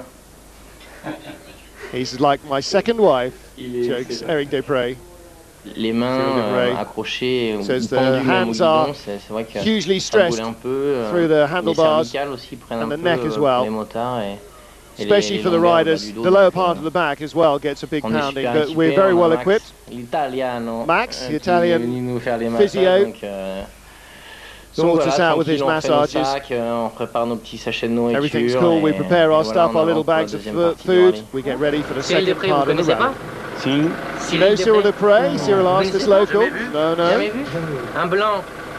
You know him? He's a white guy, silly little beard.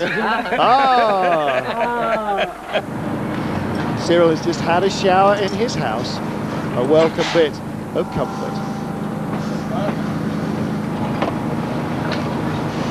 It's a busy time every time the bikes are in. Modiakaron says, Mark Comer's got a bit of an advantage at the moment. It's good, but it's not enough. I think he needs to wait for an opportunity to open up the gap. And here is Comer's Repsol machine down to its bare frame, ready for rebuilding.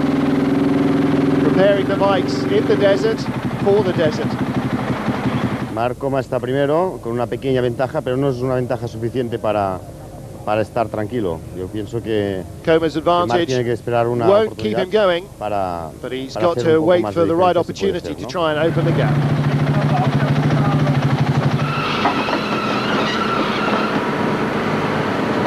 Well, he leads at the midway mark.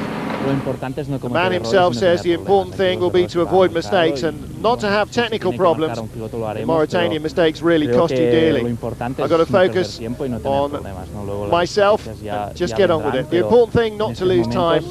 At the moment, I think it's a mistake to focus on the strategy of others too soon. Oh, yeah. Djibouti was founded in around 1150. It's known for its traditional architecture with beautiful decorative mosques, the most ornate in the whole of Mauritania. The town's also home to a small museum reputed to be the oldest in Africa, where a 600-year-old copy of the Quran is being restored. In its heyday, it was a rich town, a salt centre, and over 5,000 people lived here. Now, it's more like 100.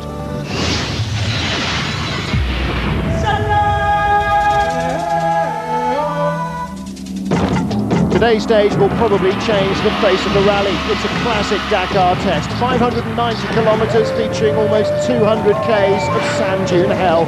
And it's a marathon stage, so there's no service for those that survive today before tomorrow's tough test.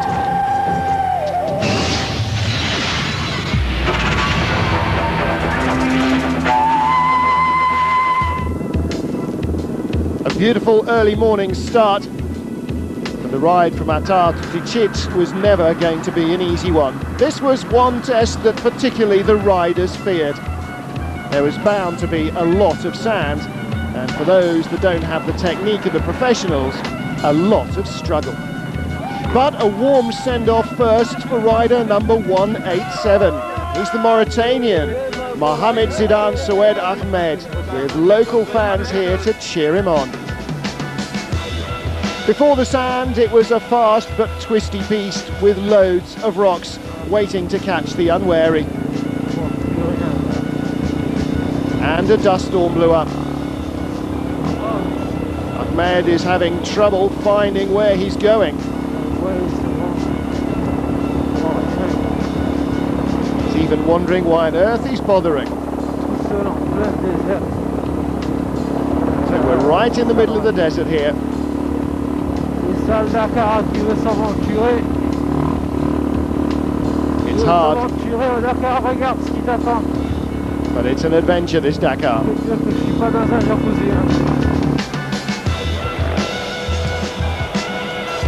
Well, as the dust clouds swept across, it was difficult to continue with the navigation and watch the road.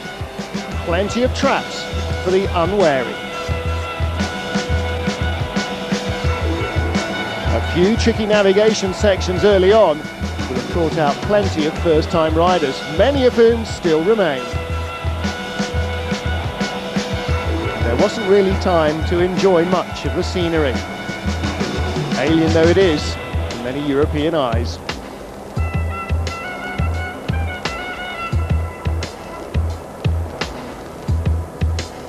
Early leader was Frenchman Cyril Desprez. After 3 torrid days at the beginning of the rally with problem after problem, once they've got into Mauritania, he's really started to come into his own. And the man on the blue KTM, the odd mistake aside, was certainly making the early running.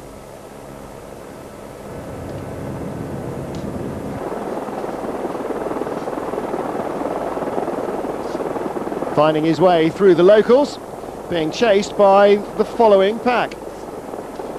Esteve, Oliver Zeta, and not far behind him, the man who leads them all, Mark Coma. Well, Coma may have been keeping his powder dry in the early sections, but he was not about to let his overall lead get even smaller or possibly vanish altogether.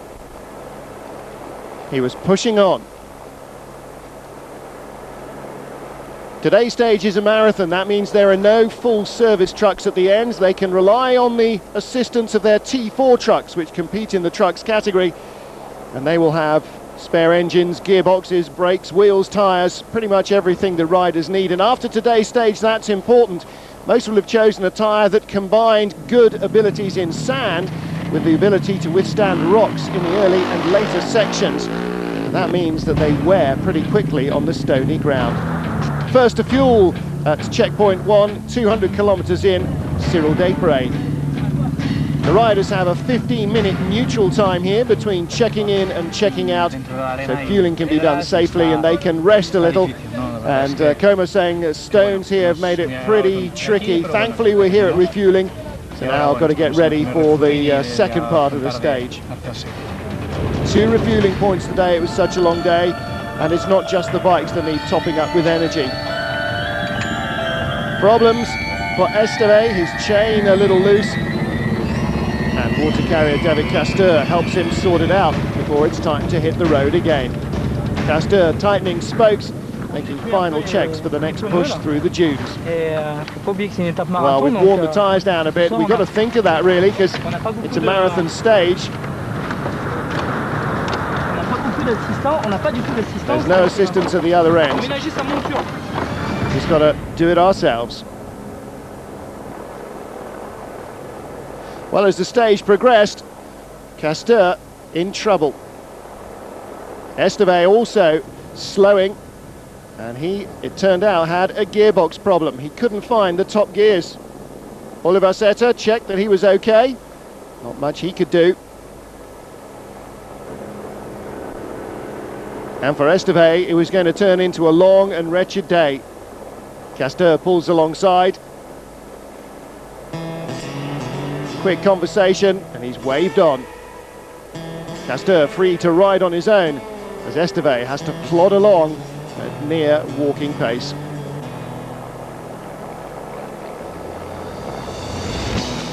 So it was a tough day for Isidre Esteve. His challenge has certainly been blunted on stage 8. But Coma, again, spurred on perhaps by Desprez's early pace, attacked very hard through the dunes, and particularly on the rocky pistes towards the end of the stage, he was really pushing, with 2 badly damaged wheel rims by the time he got into service. And as for Desprez, well, he again just couldn't quite match the pace of the Spaniard.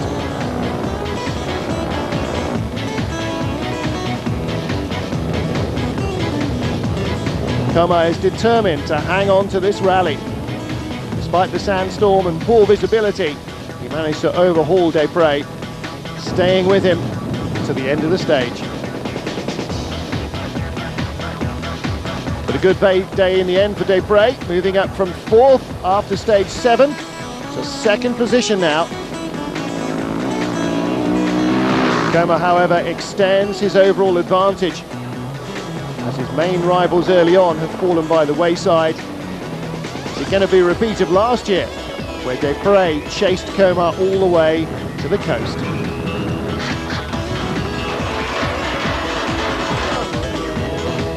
Evidence of the struggle, damaged wheel rims on either end of Coma's machine at the second refueling point.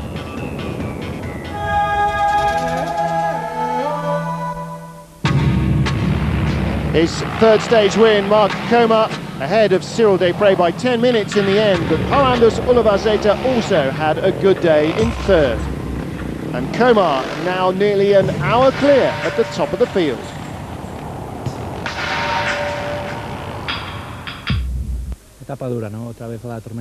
Difficult stage, said Mark Komar afterwards, which became even more tricky after the sandstorm.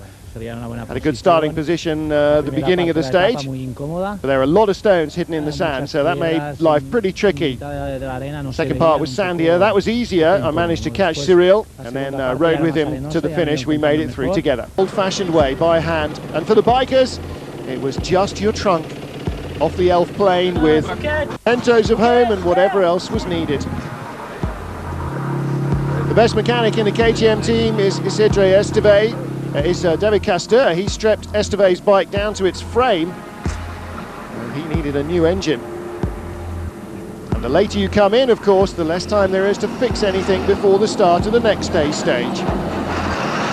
Mechanical sympathy is as vital as physical endurance. So what about this man, Australian Mike Hughes? Tried to find a place to come off the track, but before I could come off the track he hit the back of me. So I fell over and he drove on.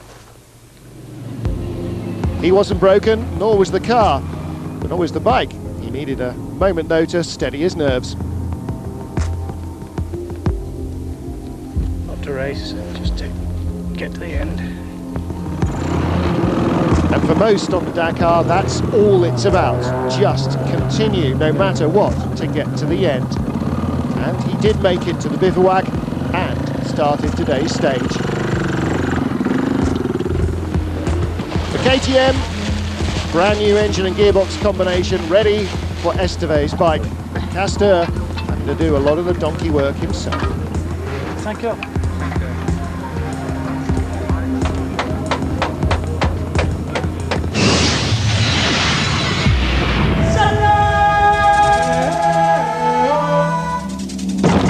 Stage 9's an old favourite on the Ormeas Dakar.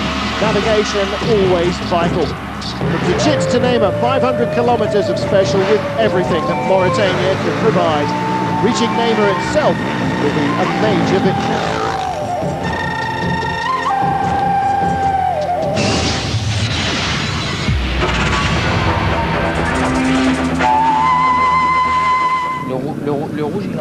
Problems before the start for Cyril Desprez. He checked his bike himself overnight, but there seems to be a loose connection for the roadbook. Teammate Verhoeven tries to help out. Yesterday the roadbook reader was working. This morning it's not, he says. But all the riders have a basic knowledge, some better than others, of how to try and fix the machine, but in the end the clock is running. Desprez's got to get on the road or he'll miss his start time.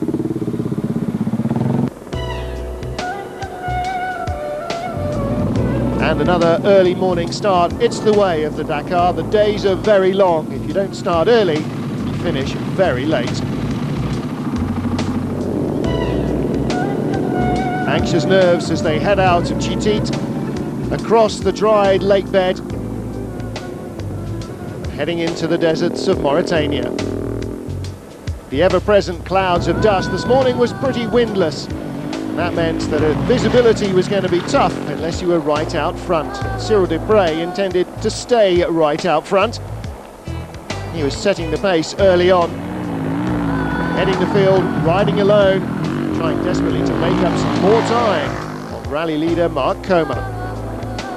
But having to adjust his roadbook manually would necessarily have robbed him of a little concentration.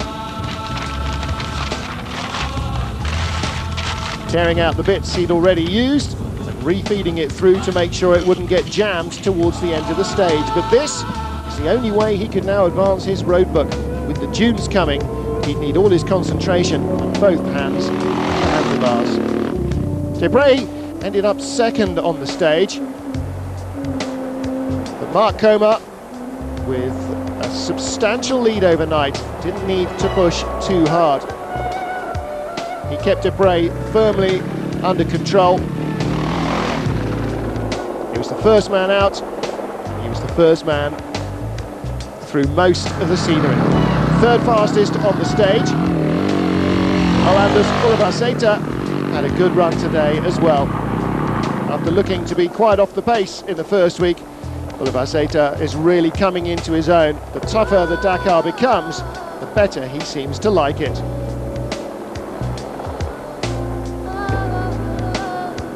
Fourth place for the Norwegian rider. And he's moving steadily back up the leaderboard with every passing day. Ulrich in fifth position, 2 hours behind the leaders though. Tied Coma exactly for time. Fifth on the stage was the Brazilian Jandy Azevedo, just ahead of Chris Blaze. A little more than a minute in it. After just a shade under 500 kilometres, the time's incredibly close between the top riders. Blaze fourth overall, 23 minutes behind Castor in third. Castor lost a little more time, 5 minutes more went astray today. Castor working hard, riding with Frans Verhoeven. But then in the dunes and the camel grass, they got lost and eventually they became separated. And Castor, riding in front, didn't notice that Verhoeven had stopped. The story of Verhoeven's day is a familiar one, as familiar as clutch problems and punctures for Mitsubishi have been gearbox worries for the KTM squad. Verhoeven, another to fall by the wayside.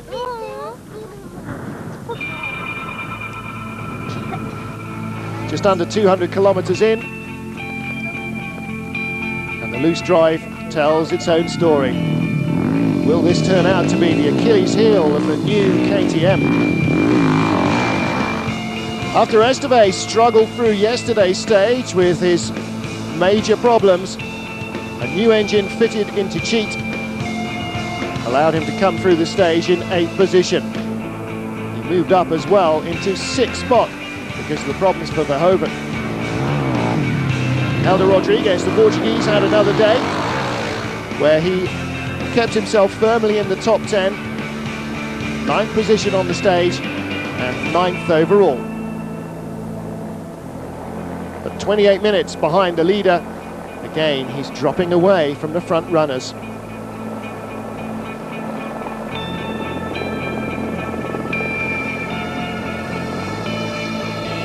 With no time to admire the stunning scenery, the riders pressed on. Debray didn't win the stage, Komar didn't win the stage, so who did?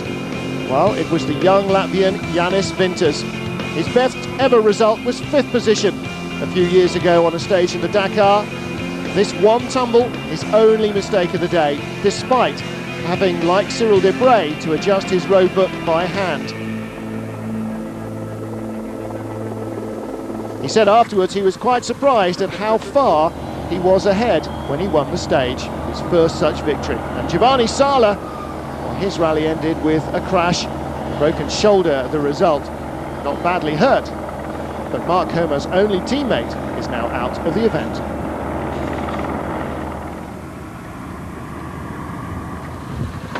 C'est peut-être la seule chose, jamais pas derrière.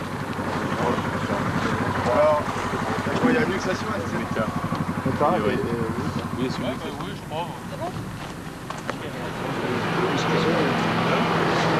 So Sala heading past the fabled Elephant's Rock, nomads in their tents and the desert caravans, still reminding us that we're on the fringes of the Sahara. But there's more vegetation, there's more grass, and we now know that we are heading towards the savannas and towards Senegal. At least we hope we are. This is Frans Verhoeven. When we left him yesterday, he was stuck in the stage. He said, I'm waiting here, I've stripped the bike, I've taken off the wires, the cables, waiting for the truck. They've got a spare engine for me. It's our T4 race truck. And when they get here, we'll start to fix it. As medical attention, we have a first-time winner on our hands. A fantastic day. Jānis Vinter says no celebration tonight, but there will certainly be celebration in Dakar. His first stage win on the event, a momentous achievement. Mark Komar still leads, Cyril Desprez just under an hour behind, and Chris Blaze closing on third place, David Custer. The stage was good, said Jānis Vinters afterwards, but it was pretty tough. I felt my hands were getting very tired, and I fell because I underestimated the weight of the bike with full tanks. But the sandy roads weren't too unkind to me. I'm assuming that my suspension was stiffer than the others, and that turned out to be an advantage on today's stage. Very long leg, 500 kilometre special stage, said Coma. Wasn't quite as difficult as yesterday. Track was sandy, and the wind in the past days, there were some little dunes and tongues of sand coming across that really made things even more tricky. Navigation wasn't so bad, and we got quite a good pace here into Neymar. Really frustrating not being able to fully enjoy your ride, said David Custer. I know that a mechanical problem could come my way at any time, and I'm the only one, together with Mark, who hasn't yet had a gearbox failure, so I'm quite worried. Into the night, a lot of privateers were still on the stage. This is Alain Bonson. He had an electrical problem. He rode 10 kilometres without any lights. At the end of the stage, he was in trouble. The medic's picking him up. He stopped a truck and said, "Have you got a light that I can use?" No, we haven't got anything. Merci. What do you need? Au minimum une ampoule à champ, parce que le I need a light, all my xenon lights broke. I've been trying to ride without lights, but with all these rocks in the dark. And there's no moon this week either. So Bonson really up against it. The heart of the desert. And to add insult to injury, here comes the Volkswagen support truck towing Carlos Sainz. There in the darkness sits the Spaniard, probably wondering what on earth is going on.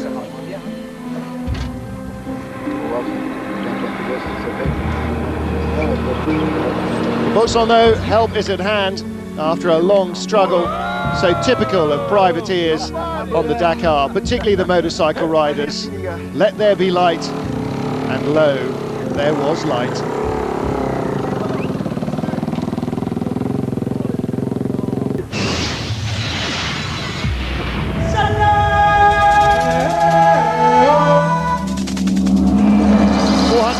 On today's menu, including 366 against the clock. Competitors have their last encounter with the sand dunes before moving on to the savanna terrain of more Western Africa. It's a fast stage, which might help, but nobody closed the gaps.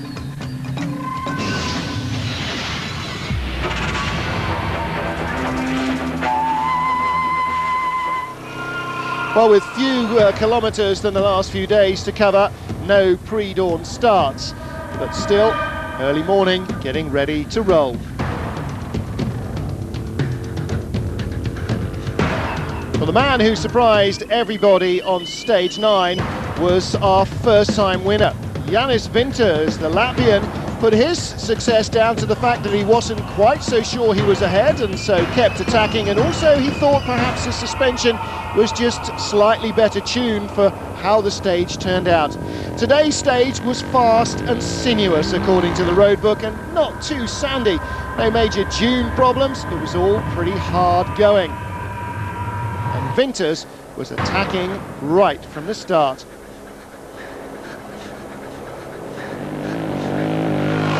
Trailing him, Cyril Desprez couldn't get near him in the dust, and at the first passage control for refuelling, the Latvian was ahead. Desprez was the next man in, but he hadn't made up any ground, and he'd be wondering about what was behind. It's like you're having Bodie Miller out front, he said. Vinters is really going full attack. He's riding at 110%. We're maybe 95, but he's really going for it. And that despite a loose seat, which the Latvian would have to try and tie wrap on. They spend most of their time, even on these pistes, standing, leaning over the front wheel to keep control, but still a loose seat is more than just an annoyance. Well, he won the 450 class for the smaller engined machines. The man who won the stage, our second stage win for the Portuguese, Helder Rodrigues. He won stage 2 in Portugal after compatriot Ruben Ferreira had won the first counter. And now on stage 10, he was again on top of the leaderboard. A great effort from the Portuguese. He led at every passage control, but in the end, the margin of victory showed how fast and short the stage was, just 44 seconds. This is the onboard view from Thierry Bettis, underlining what Cyril Desprez had said about dust on the first leg of the stage. I'm happy to share my second Dakar with you, says the beach racing specialist. Everything's going okay so far. He's having a little moment there, having a lot of fun. A lot of sand this year, my 450's going well. I'm trying to win the category with Honda. Dakar's really motivating me, it's fantastic, he said. We see fantastic things, and I want to say hi to everybody back home watching on the TV. Donc c'est vraiment motivant, le Dakar, c'est vraiment fabuleux, on voit des choses incroyables. Et bien entendu, je passe un bonjour à toute ma famille qui me regarde en ce moment à la télé. Well, Bettis, 6th through the stage on his 450, and he was 2nd in that class. 3rd was the Corsican restaurateur, who'd starred so well on the 2nd stage in Portugal. Michel Marchini, 3rd in the 450 class and 8th fastest overall.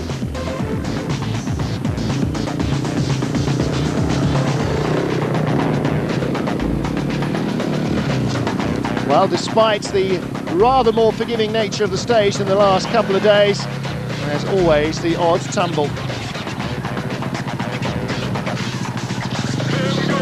And if you're not seen by a local, you generally get spotted by the cameras. So what about our overall leader? Well, he dropped just 44 seconds to Rodrigues. Marc Coma, extending his overall advantage just slightly. Certainly seems to be riding his luck, attacking, as Desprez said, probably not right on the limit, but enough to make sure that he maintains his margin.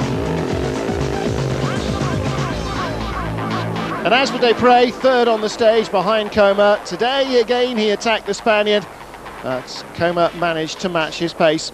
The gap between them just 7 seconds, so Desprez remains in 2nd place, 54 minutes and 43 seconds behind. And after his woes and those of the other KTM riders, he must be expecting and perhaps believing that Coma can't continue trouble-free all the way to Dakar. Whatever, Cyril Desprez said before the start that 2nd to him again would mean nothing.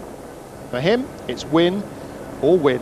There is no other option. 5th on the stage was David Castor, 4 minutes 41 behind the leader. He's still 3rd overall, but he's an hour and 15 minutes behind Coma. It really is at the moment between Coma and Desprez. Everyone else, it would seem today, on this short stage where no real advantage seemed capable of being gained, trying to preserve their positions. Tomorrow is a liaison day, and then they head towards Senegal and a headlong charge to Dakar. Chris Plays 7th position. Now he has got a target. He said exactly the same time as Thierry Bettis, the 450 rider, but he lost 2 minutes and 20 seconds to Castor, who's he's chasing for the final podium spot. Jondi Azevedo, 9th fastest, but that only moved him up from 39th to 36th. It's been a long recovery from him after he lost so much time. He's 10 hours behind, and there you saw him passing Paul Anders Oliverseta. Again, this evening he said this was just a stage to roll through under control. No point crashing now.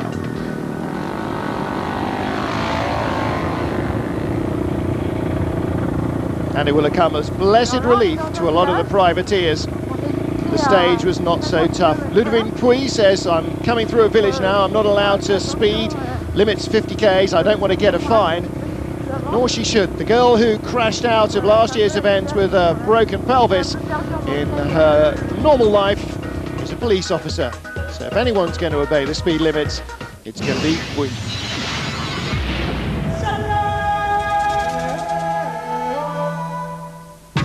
Confirmation then of the second stage win of 2007 for Helder Rodriguez, the 450 Yamaha, able to match the pace of the bigger KTMs today. 44 seconds ahead of Komar, another few ahead of Desprez, so really no change at the top, but it is just those two. An hour behind is third place. Blaise still trying to close on Castor. Today, said Helder Rodriguez, I really pushed. The terrain was just how I like it most. 60 k's into the stage when I caught Esteve, I understood that I was going fast and that today could have been a good day for me. So I really pushed as hard as I could. My mechanics worked the whole night and the bike was just perfect, and I'd like to dedicate the stage win to all my mechanics, those who are here and those who are in Portugal as well, who set it up before the rally. Rodriguez really made me laugh, said Castor. I thought that I was going fast. I was really concentrating on the piste, and then suddenly he came past. Wow, full throttle, so fast, on the seat, and he even waved to say, hello, thanks for letting me pass. I didn't let him pass. I didn't even see him behind me. I think he left his brain in the tent this morning and just rode flat, flat, flat. Well, today, pretty relaxed pace. The guys in front were pushing hard. I tried to look after the bike, even though it's not a really easy task on this event. Over the next few days, I'll take it easy, see if I can ride my luck to reach the Lac Rose. So rather than remaining in Neymar for a third night, the bivouac moves on. 280 kilometers down the road to Ayuna, which was due to be at the start of the next day's stage anyway.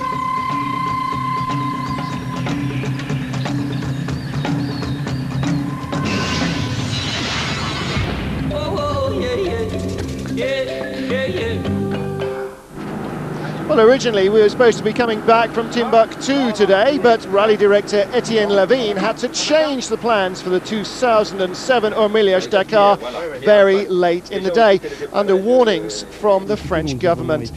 He said the French Foreign Ministry called us in December to warn us that there may very well be safety issues concerning Timbuktu, so we had to change the route. We replaced the Neymar Timbuktu and Timbuktu Neymar sections with a loop around Neymar yesterday, and then today the liaison from Neymar to Ayuna. So after this short day, we will continue the Dakar tomorrow as planned. Nous allons nous déplacer vers Ayuna et la Trousse en liaison, après une petite demi-journée de repos, pour ensuite enchaîner sur la spéciale qui nous rendra au Mali.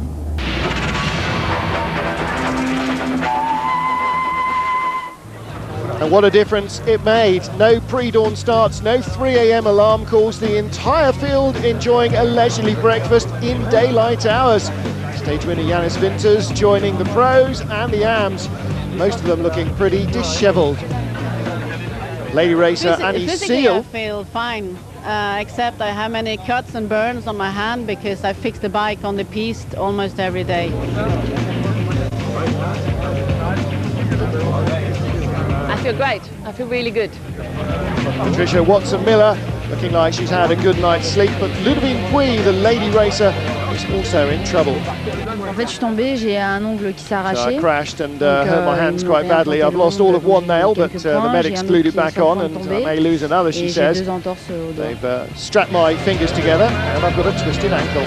And for the Spaniard, Alcina Amparo, said yesterday the stage finished early, which was good for recuperation. And today's going to be fine as well. No problems. And with the start of the road section, not even on unmade roads, but on proper tarmac, the riders were looking forward to a gentle roll. Not much in the way of dust or wind here either, just the hot sun to contend with to keep the concentration. But it was going to be an easy cruise. A few speed limits to beware of. Mark Comer taking it easy. Cyril Desprez tuned in. See those little white leads? He's got the iPod on. And this is what he was listening to.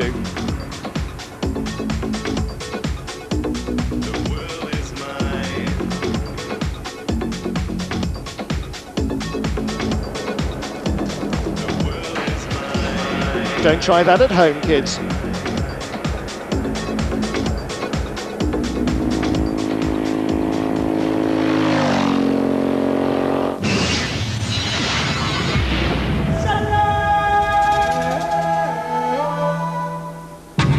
Just a reminder then of the situation. Desprez just under an hour behind Mark Comer at the top of the leaderboard, with Castor leading the charge for third place just from Chris Blaze.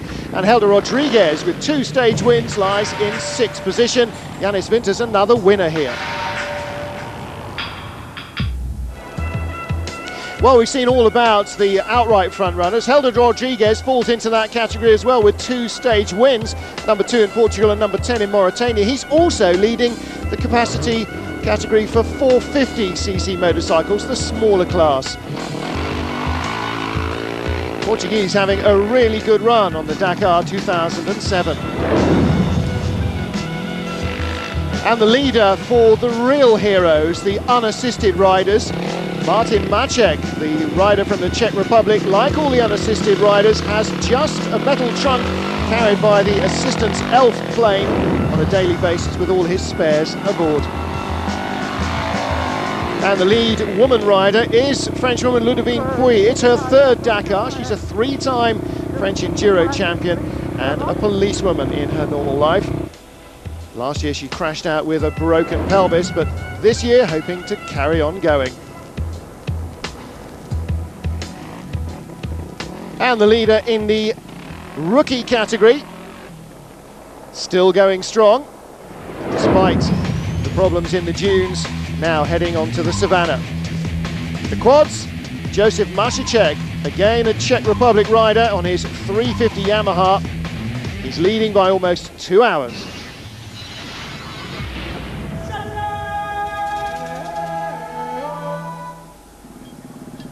Well, we've seen the superstars rolling almost effortlessly through the dunes. We've seen the first-timers, the privateers, the rookies struggle. What happens afterwards as Isidre Esteve of KTM talks to the media? Privateer Stefan Amard has trouble getting off the bike.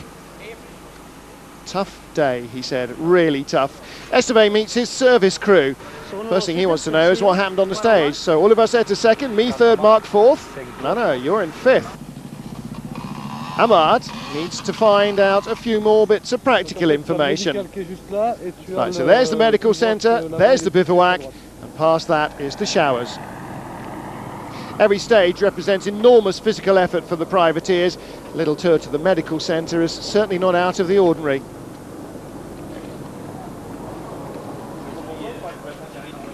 But for the KTM stars, no need to head to a medical centre. Max, the team physio, is always on hand. The medical centre, it's Amard's turn.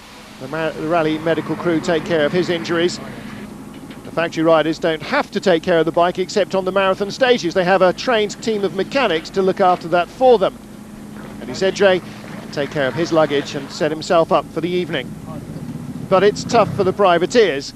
If it needs doing, there's only one man to do it. I'm going to have to ask some friends to negotiate for some spare parts from some of the service trucks for me. My problem is that I've only got my mallet, my trunk, transported on the plane. Well, he needs a bit of assistance, and it looks as though negotiation might have to take place. Meanwhile, Isidre can head over to the bivouac where everyone eats, and eats with his mechanics and fellow riders.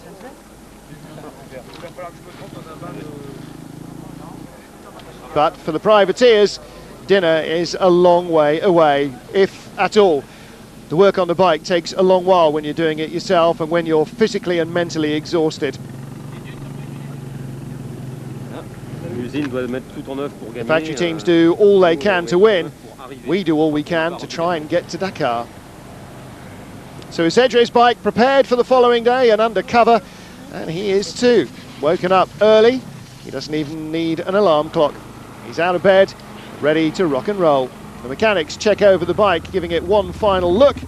And meanwhile, the privateer, tired, dusty, and hopefully with everything fixed, head.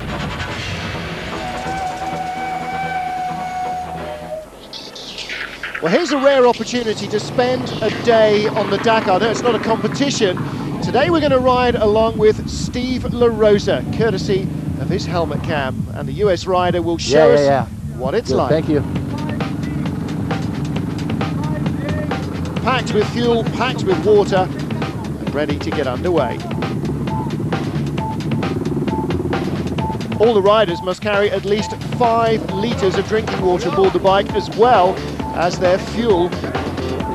So it's a pretty heavy machine at the beginning, particularly of a long stage. Start of day 9.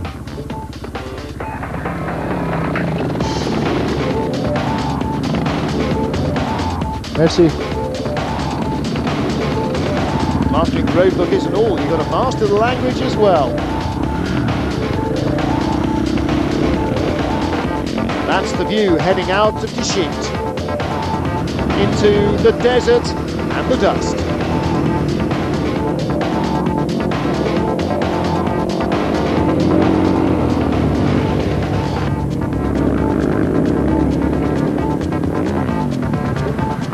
Francisco Arredondo is one of the many fallers on the slippery stages.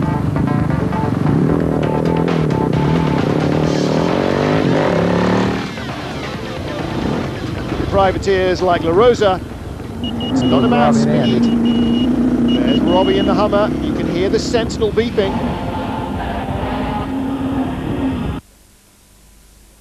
And on these fast tracks, it's very difficult for the riders to get out of the way. With all the stones around, even the trucks can pick up a puncture, so these guys have to be doubly careful. Just look at it, it's like a minefield for bike tyres. Freddie Loix had a heavy impact in his buggy. Didn't look entirely tidy.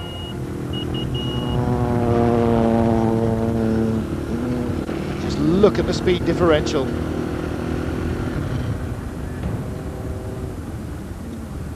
And then the dust cloud that the riders have to deal with, almost down to walking pace. Problems for Eric Vigouroux, his Chevy Pro truck came to a grinding halt during the stage. And he wasn't the only one. Robbie Gordon, who we saw speeding past early on, incredibly ran out of gas on the stage and had to beg, borrow, and, well, not steal some from some passing bikers.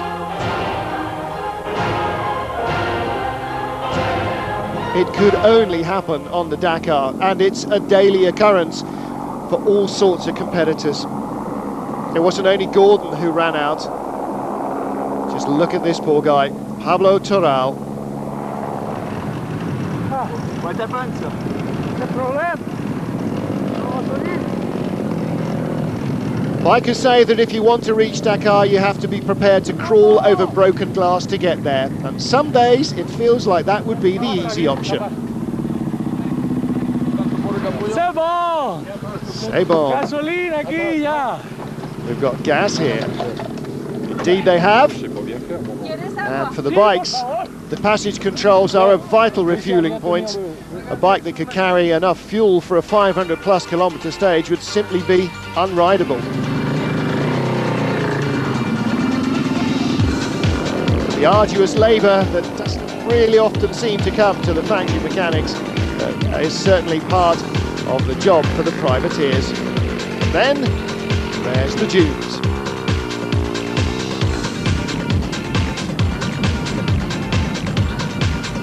Even the best, even the multiple winners can get stuck in this stuff. And it's all about momentum and experience. Picking your line, choosing when to stop, and especially when not to. If you dig in, then you do have to dig in. Robbie Gordon's Hummer using its onboard jacking system, so they can get the plates under the tyres for a little bit of grip. And Martin Freinademetz, the Austrian former world snowboard champion, is riding on the bikes, enjoying filming. Very nice. He stops every so often on his ride to just take some pictures.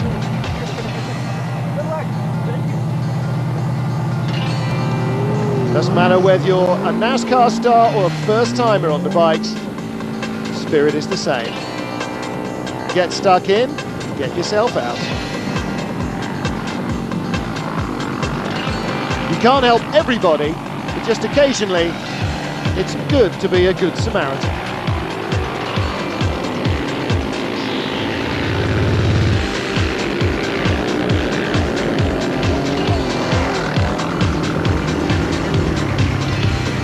this is Steve LaRosa's good deed for the day.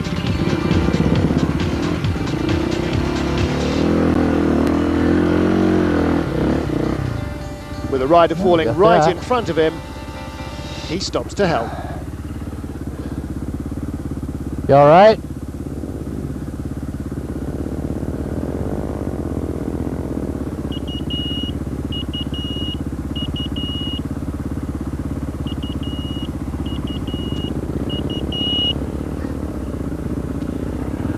And always the Sentinel.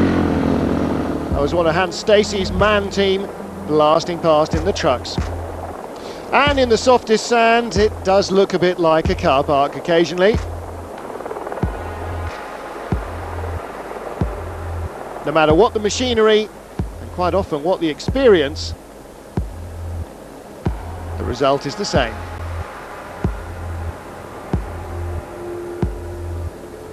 You'd think by following the tracks you might be safe, but it quite often leads you into somebody else's hole. Jean-Jacques Ratet stopping just on the crest to check that it was safe to go down the other side, and that's where he rested.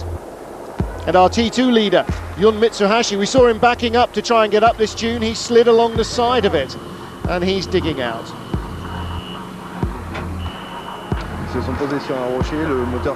These guys are stopped on a rock, and the engine in the front axle is stranded on it.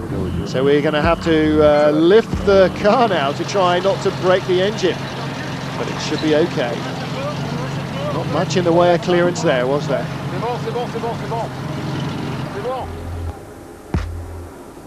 Tony van Daen's had a few exciting moments on this Dakar. And the truck here playing Good Samaritan to everybody concerned. With a little help from your friends.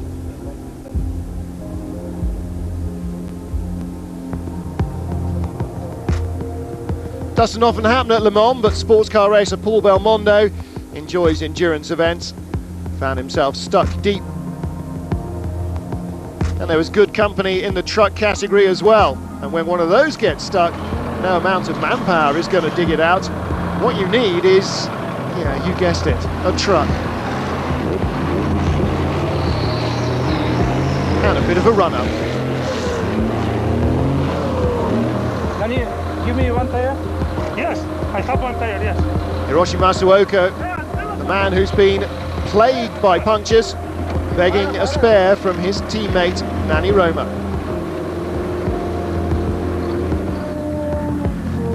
Masuoka, no question, is the Mitsubishi's team's ace tyre-changing expert, certainly for this Dakar.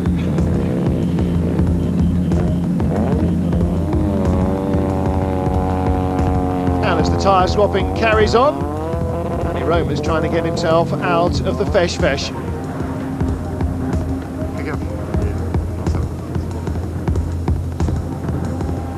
This is Frenchman Alain Delony.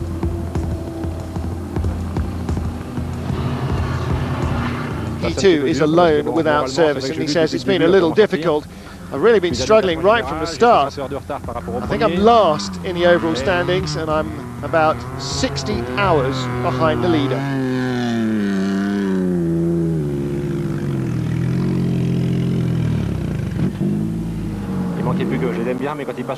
So I like cars, but not when they're close. I've already had a few close calls. They'll stop here and put their sand plates down. They'll throw a lot of sand and dust on me and my bike. Anyway, this is my last chance. I've got to find the problem on this bike and fix it, or this is where it ends for me. I'm really fed up. But there is still a sign of life. Yeah, I don't know if it's just drawing its last breath. I'm really starting to have had enough of this. I'm very patient, but sometimes it's just too much, too crazy.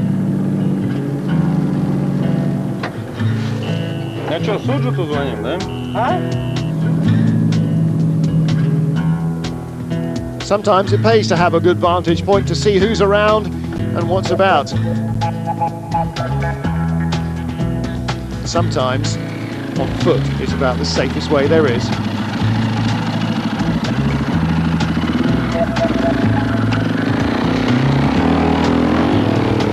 Swede Annie Seal.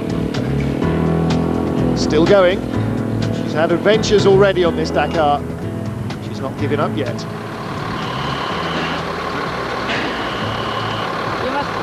must not film this because I'm going there to have a Well, she's got plenty of desert to choose from.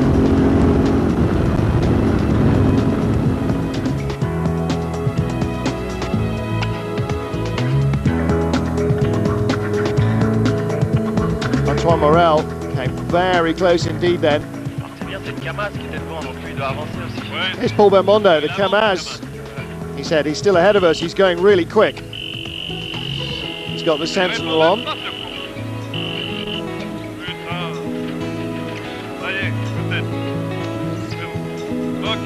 The Kamaz is looking for somewhere to pull over, and away they go. Come on then.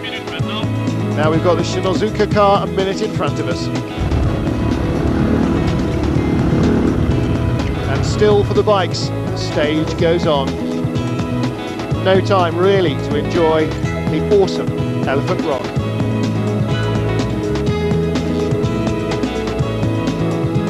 There's hundreds of kilometres of desert still to go.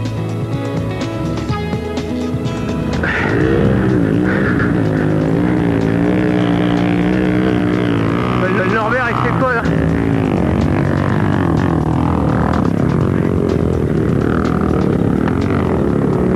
Allez, je me relève.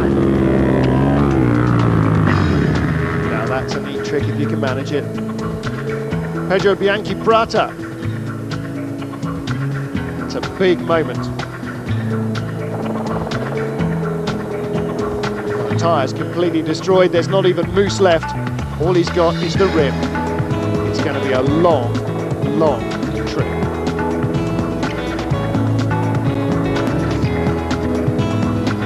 Crawling over broken glass, that's got to be the easy option.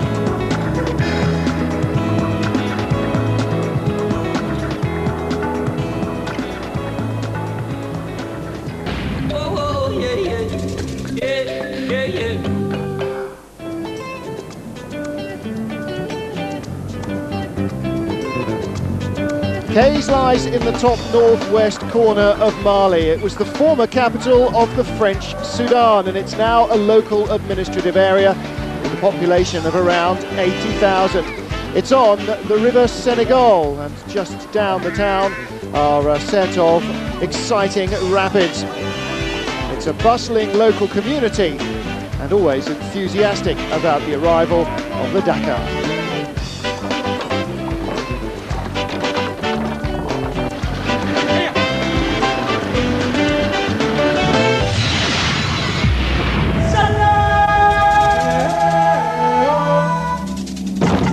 Stage 12 in Mali offers 257 kilometres of fast, twisty and sandy tracks. Tricky navigation and lots of trees to avoid make it a tough challenge where time will be hard to make up.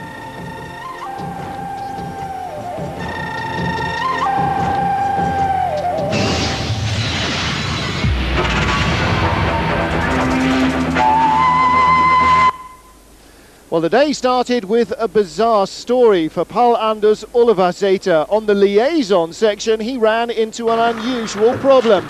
A four-legged woolly one. He hit a sheep in the road. By the time he woke up, he said there was nothing there but the mess that the sheep had left. It had run off, but he and his crew had to fix the bike in a hurry. He said, I can't believe it. They came across the road out of nowhere, and I couldn't avoid them. Crashed and had to wait for the truck to help me fix the bike. So hopefully we're going to make it to the start of the stage in time, but I can't see them anywhere now. The sort of drama that everybody can do without at the beginning of their day, but at least it made a tale to tell, not even in the bar with your friends back home, but pre-stage starts with his friends on the Dakar. The Castor looking for tales and evidence. The ripped overalls were all he had to show. So pre-start then, stage winner Helder Rodriguez. Ready to get things underway, Mark Coma, the man in the lead of this event.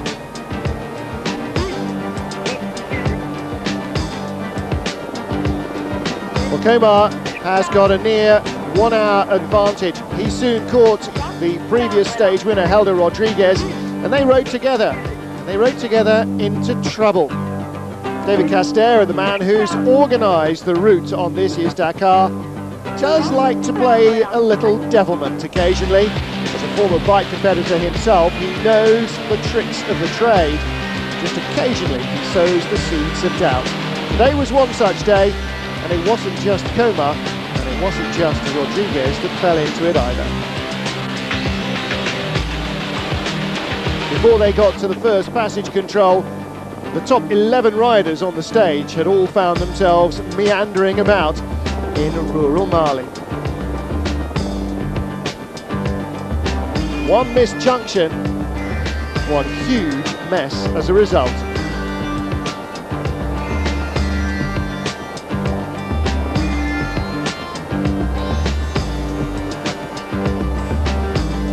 So many tracks out there in the savannah that picking the right one within 1 or 2 degrees is very tricky indeed. In addition, unlike the last few days, we're no longer in the wide open desert. There's plenty of vegetation, scrubby though it may be, to obscure the view. And undulating hills certainly didn't help. In the end, Cyril Desprez was the best finisher of the lead lost group.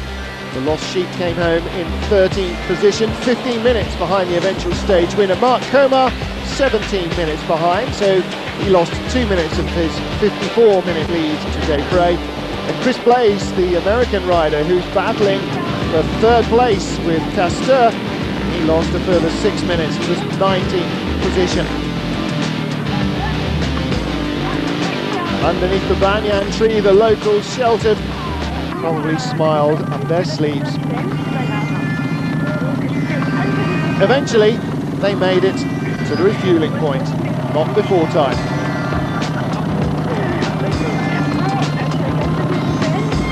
Perhaps they'll be smiling later.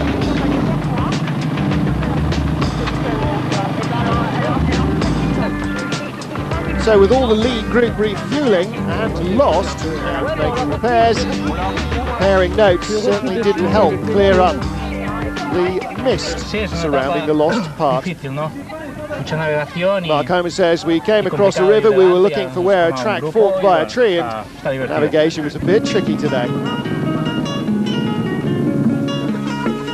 Of course, they're all men, otherwise they might have stopped and asked. So away they went from the refueling then, with Isidre Esteve right up at the front of the queue. Over the last few days, he said, a number of niggling problems have made it difficult for him to fight for the win. Today, plenty of dust to ride through, passing only really possible if the rider in front made a mistake. He made a few and let others by, and they in their turn made a few and let him by. But on these fast, sweeping, sandy stages, with all the trees around, the riders really had to keep both eyes on the track, and navigational errors were always waiting for the unwary. But Esteve came out on top, winning the stage on his KTM.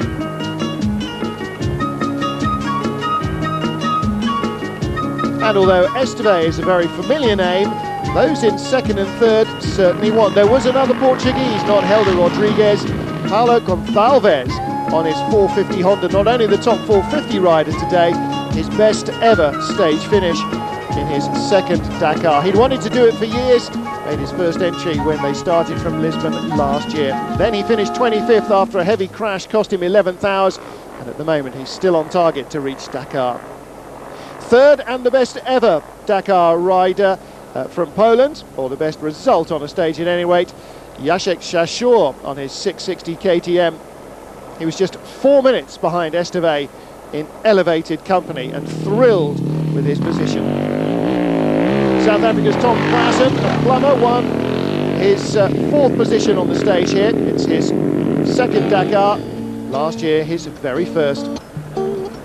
He says if he ever wins a stage, he'll dedicate it to friend Elmer Simmons, who was killed earlier in this year's event. And Fabien Planet, the top rookie, 5th position here.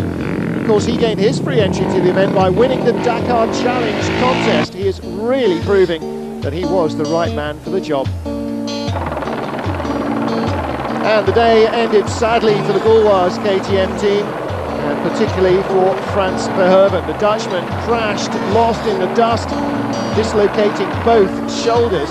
Heroically, he pushed one of them back into position, left by himself, then waited for the medical crews. Airlifted out of the event, he went back and they have pushed his shoulder, his right shoulder, back into position. I had a lot of dust and I saw Marco was coming, so I had to play a little bit and try to get him in the dust. And I made some error and the bike went up and I fell with 120 kilometers per hour. And then the both shoulders luxation. I managed to get back the left one myself, but the right one I didn't manage. I had to stop. A tough way to end his rally. We ride with Martin checking the bike after hitting something in the track.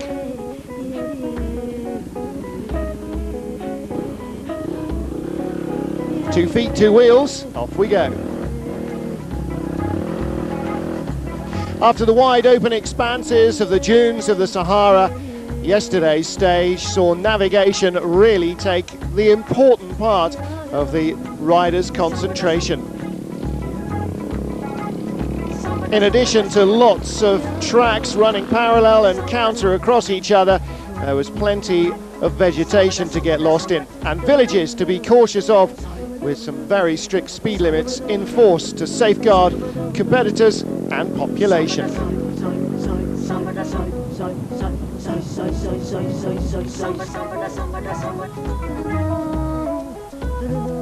Sometimes just less than 1 horsepower is enough in these conditions.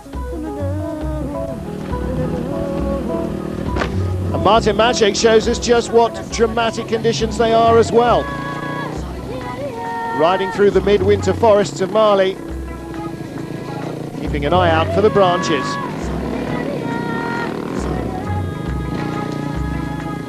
And for the locals who can't be herded. And inevitably the sandy tracks and the tricky navigation cause the odd problem.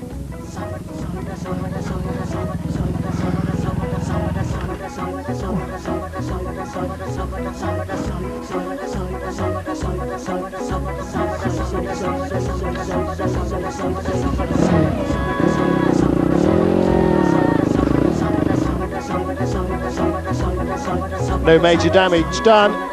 Martin Maciek back on his way, but no time for him to enjoy the spectacular scenery of Mali. For Alouin Sarr of Senegal, tantalising close to the border of his homeland, but is it just too far? So I've got a problem with my engine. I just got to get to the bivouac and then I can top it up with oil. Has anybody got any oil? The engine's lifeblood draining out onto the sand. It would be heartbreaking to finish here. Put it in the oil tank. Has it got an oil tank? Yeah, all bikes have an oil tank. No, the oil's in the engine. So straight into the gearbox filler it goes. I'm going to try and go to the bivouac, then try and fix it. I hope the bike doesn't break down on me again. It'd be so sad to retire here. I'd just be heartbroken, so close to the finish in Senegal.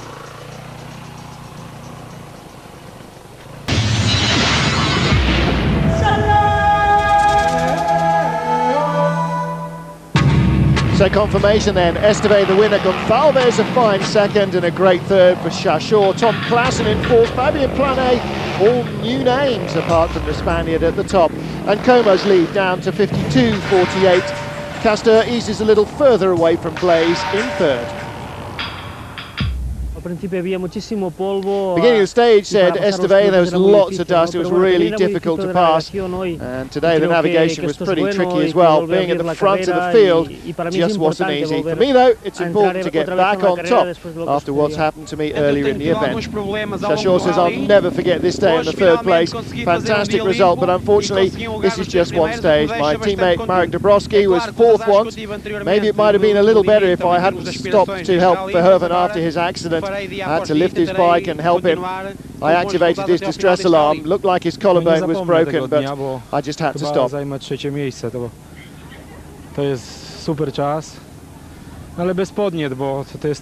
some problems during the rally, and finally today had a trouble-free day, managed to finish in the top three. Problems I had earlier affected my chances in the rally, so now I'll try and make up some good results in the final stages. Odpaliliśmy balizę i on chyba ma złamany obojczyk. No trudno zostawić kolegę, który jest na trasie. Après le CP, j'ai perdu un tout petit peu la piste. CP came up past me. He hesitated a little because he was afraid maybe that I might attack him. It was a good day for riding, a good day for rally raiding, and also a day that showed the respect, I think, between the riders on the piste, and that's an important part of this event. Un respect mutuel, quoi, qui est important aussi sur la piste.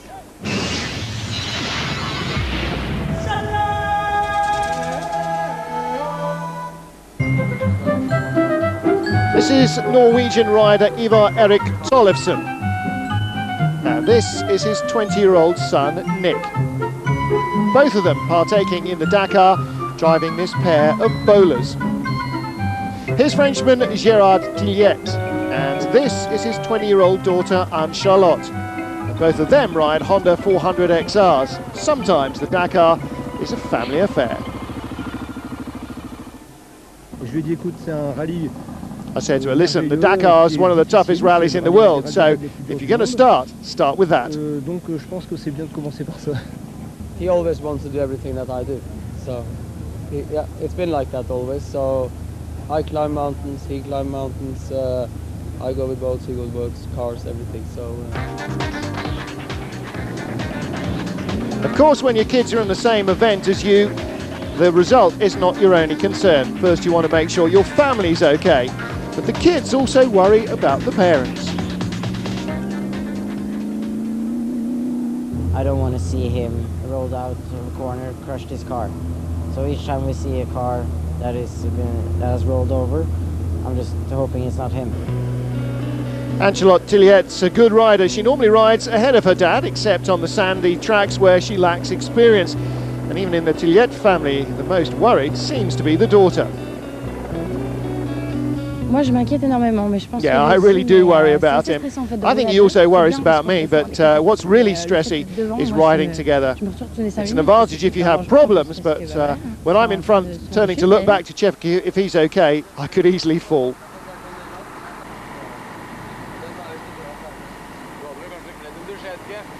I am not competing with him, but he's competing with me all the time. He is calculating and saying, well, if I hadn't lost that and hadn't lost that, then I would have been only 2 minutes behind you there. Even though her dad started this Dakar just to help her, Anne-Charlotte also feels the pressure.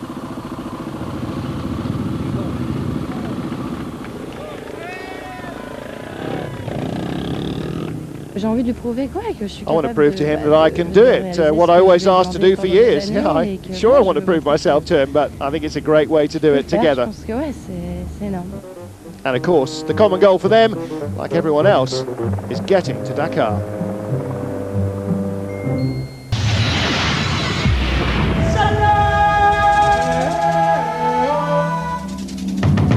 Stage 13, unlucky for some, from Kay to Tambacounda, travelling out of Mali across the border and finally into Senegal. The competitors encountering different conditions again, with difficult navigation, fast tracks and plenty of hazards.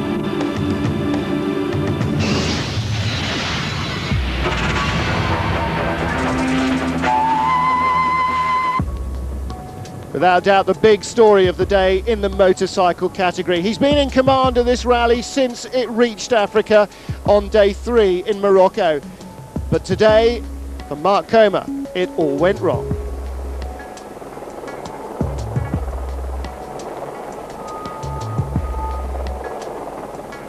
He's been nursing a 50-plus minute lead over Cyril Desprez. But these are the dramatic pictures that greeted the helicopter when they found him in the trees. Coma on the ground, in distress.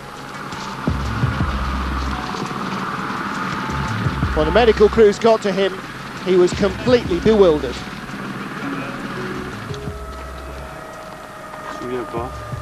He doesn't remember anything, they said. Where are we, said Coma. Kilometre 50.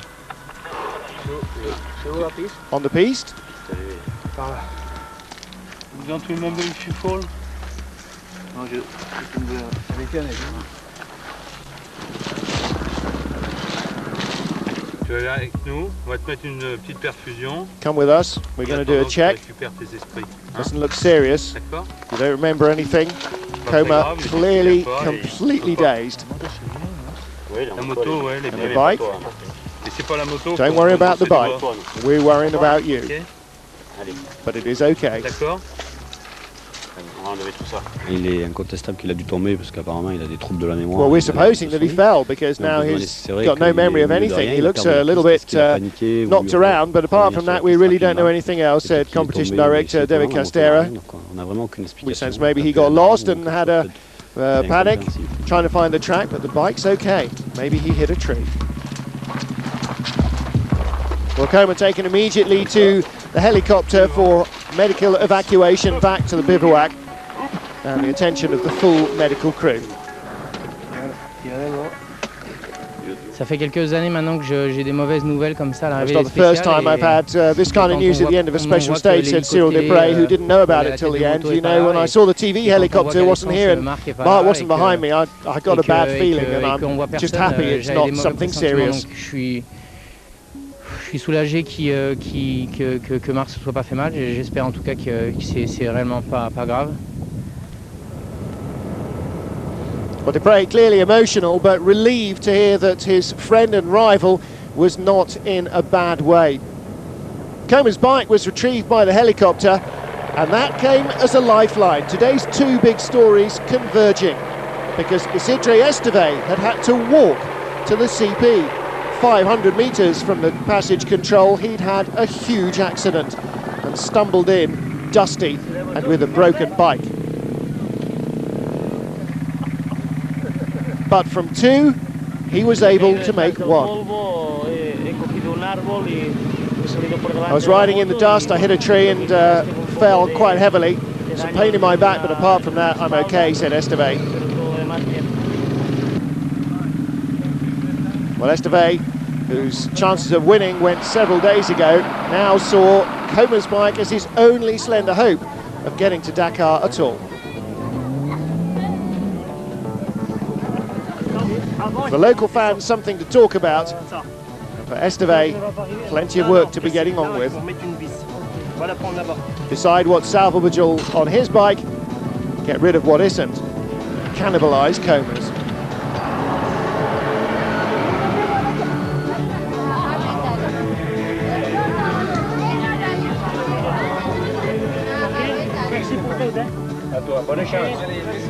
Good luck, say the doctors.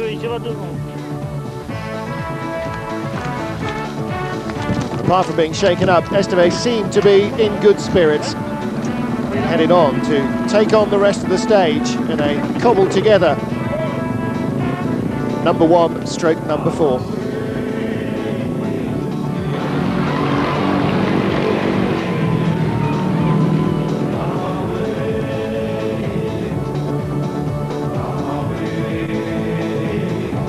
So for Cyril Desprez, after 3 days at the beginning of the rally that effectively cancelled his chances of fighting Coma all the way, and looking at an uphill struggle to try and catch the Spaniard, he might have thought perhaps that with 3 stages left to go, it would only be a mechanical malady that would give him the chance. But today, he was fastest on the stage,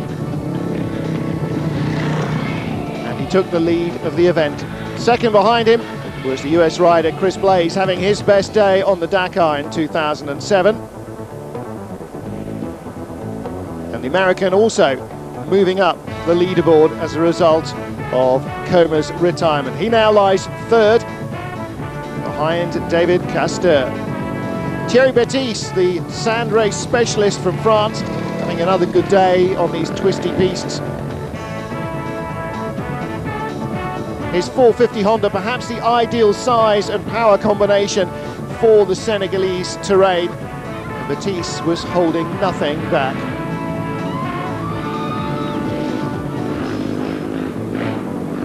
Who's third fastest, 11 minutes behind Desprez. Testament perhaps to the fact that he was riding in little more dust.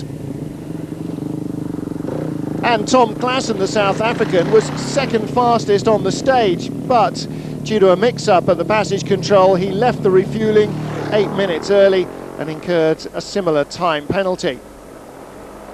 Very hard navigation, he said. Today was a really tough day for the riders, particularly for the brain. In the end, 11 minutes behind, he was fourth, just a few seconds behind Thierry Bettis. And another good result for Yanis Winters with his first stage win back in Mauritania under his belt. Winters and his brother Einars both made it into the top 10, and if that's not a red letter day for Latvian motorcycle riders on the Dakar, then show me one that is.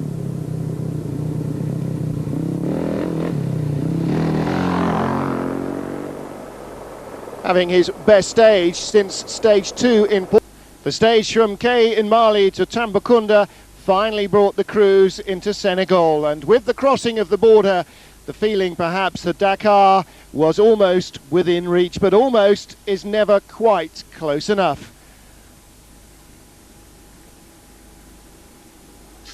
Here we see Antoine and Alain Morel, the two quads, and it's a family affair, desperate to get themselves both to Dakar. Alain Morel said, I stopped because I hit a tree stump and it broke the rear wheel. There was so much pressure, power from the engine, it broke the axle and the chain. My dad towed me for 80 kilometers like that. We weren't very fast, but we made it here. Alain's just 20. I expect these things to happen, but when you're his age, I guess you don't. And they made it not only into Senegal, but to Tambacounda and to repairs.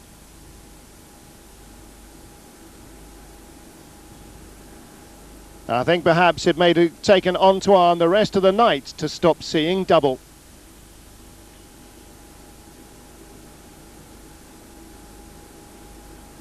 Well, here the pace and the nature of life, very different from out in the wilderness in Mauritania. It's a populated area, quite heavily so, and we're now certainly clear of the desert.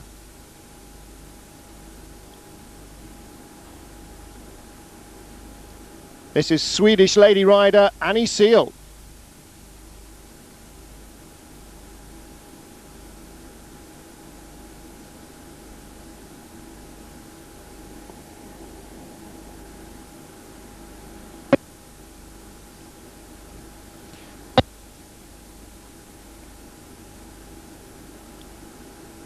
Certainly plenty to go around.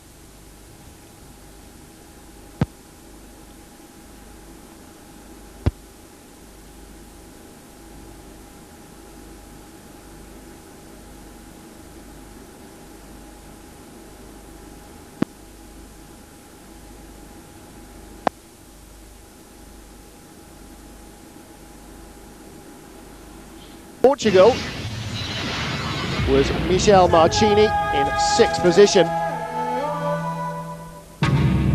But today's story, Cyril Desprez, the winner of the stage. But it was Mark Homer's demise that will be remembered most on unlucky stage 13. Desprez now leads by 35 minutes from David Castor, with Chris Blaze dropping back behind Castor in time, but up to 3rd place overall. Started 18th today, so it was really dusty and just took my time getting through. I made a couple mistakes early and decided just to slow down a little bit, and I just waited for my best opportunities to make a pass when it was safe. And I had a good ride today. I enjoyed it. I just wish I would have started up a little bit further up this morning, but it worked out okay. Chiribati said in the beginning it was really tortuous among the trees, navigation pretty tricky. Yesterday I got lost, today I managed to get a grip with it and everything went really well. Yesterday said I hit a tree stump, lost control of the bike, broke the oil radiator and the water radiator, and really I just had to stop for a while. Yes, I was lucky that Mark's bike arrived at the PC. I took the bits I needed to make my bike fit to ride again.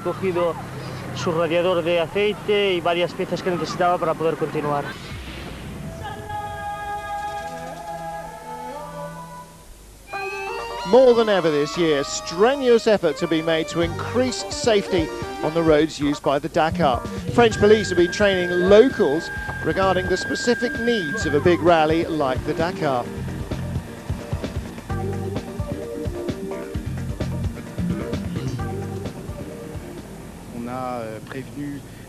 Race Principal Etienne Levine say we've visited all the schools in the regions that have been traversed by the rally to try and warn the kids about the potential for harm. 7,200 children have been involved in the campaign. They received these cartoon sheets explaining the dangers on the roads. And as well as that, we've got patrols which have crossed the most crowded regions of Mali and Senegal during the first week of the rally, just ahead of us. And so now they're with us on the road section and the special stages. And these patrols have a very specific set of tasks. They mark the areas where the public are not allowed to go using plastic tape and netting.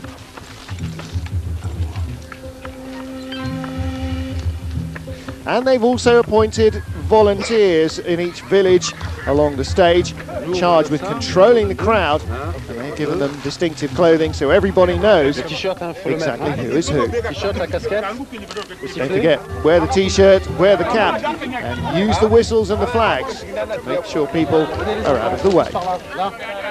Kids are always enthusiastic to see the cars, but it's important to look after them.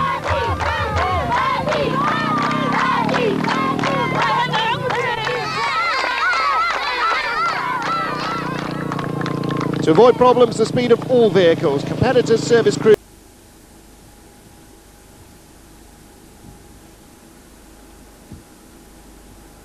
Stage 14 from Tambacounda finally takes the competitors into the heart of Dakar. But that is after the end of today's competition, and this is no time to lose concentration. The terrain as hazardous as ever. Their minds must be fully on the job.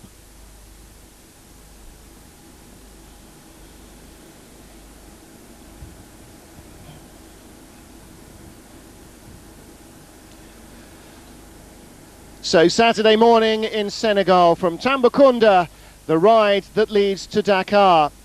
The last fully competitive stage, the last with any distance. Smiles, relaxed, but also a few nerves, because still anything can happen. So what's the plan? Cyril Beaupré says, well, today my tactic is going to be to ride pretty quickly. We're used to reading the roadbook while we ride fast, and you need the speed really to make you feel comfortable. If there's no speed, then you get lost. You don't know what you're doing. Either you watch the track too much or the roadbook too much. So I'm just going to try and ride normally and enjoy the stage.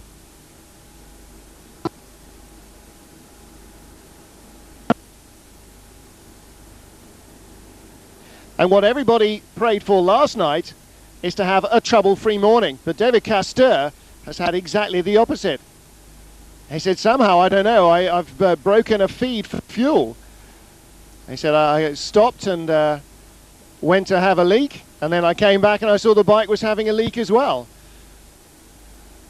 There's a bit of tension this morning.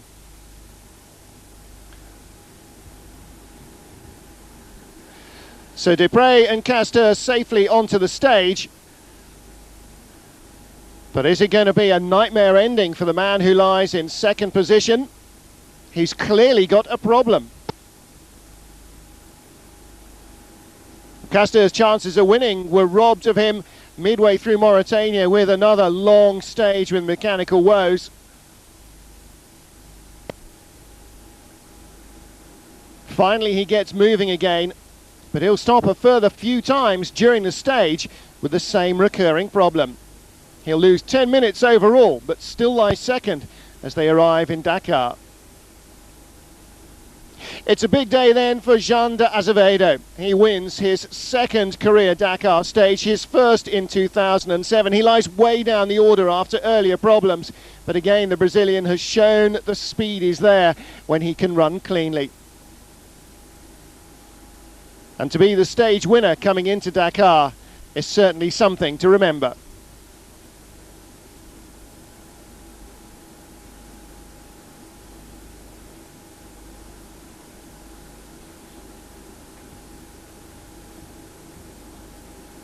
And a day to remember for the pole as well. Jacek Czachor, second on the stage, just 2 minutes and 5 behind the winner.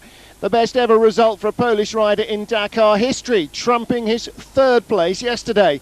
He lies in 10th position overall, another big step for him. And Yanis Winters, after his stage win in Mauritania, yet another good result despite getting lost. He and Thierry Baptiste were trying to ride together, and the two of them not only parted company but also lost control of their navigation. Eventually they found not only the correct piste but each other. And as in any incident between competitors, there's two sides to the story. See Baptiste arrive. It's all your fault, they say in unison. So the Honda rider had more problems than that now. He dropped 22 minutes in the stage, but he's still in 8th place overall coming into Dakar. 4th on today's stage, he moved 5 minutes closer to second place David Castor after the Frenchman had worries. But American Chris Blaze will be delighted to finish anywhere on the podium. He lies in 3rd spot, heading into the Senegalese capital. 7th on today's stage, Paulo Gonçalves from Portugal, continuing to improve by the day. In the past week, he's become a top 10 regular. Restaurateur from Ajaccio, Michel Marchini, will have plenty of good memories as well as souvenirs to take back to Corsica from this year's Dakar. 8th today, he's 7th overall.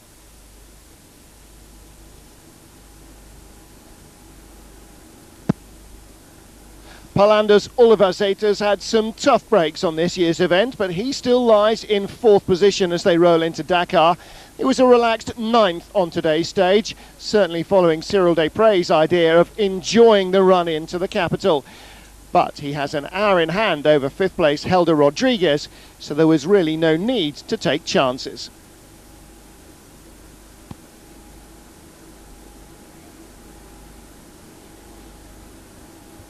We've seen one Latvian. This is his brother Ainars Winters. Yesterday he was 10th on the stage. Today he repeated that feat. Can't be very often that a pair of brothers have been in the top 10 on 2 consecutive days, and surely the two Latvians have set a new record.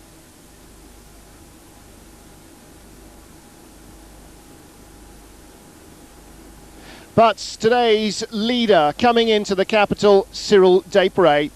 5th on the stage, 7 minutes behind the winner. That really doesn't matter. He heads into Dakar as the rally leader and probable winner. Just 16 kilometres around the shores of Lac Rose remain to be completed before establishing the victory.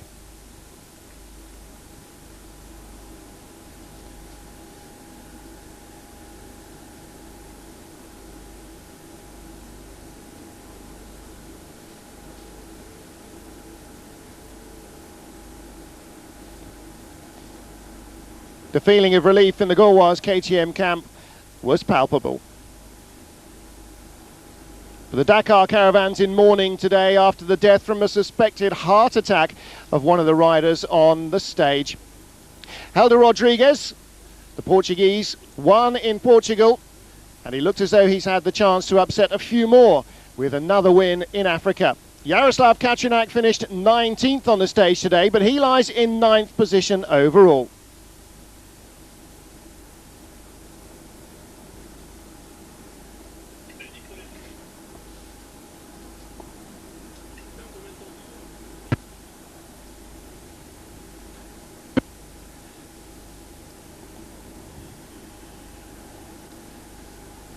On board with Eric Croquelet, saying it's going to be a tough day.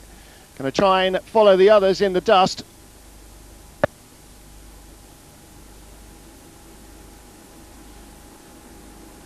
So going to have to pay attention.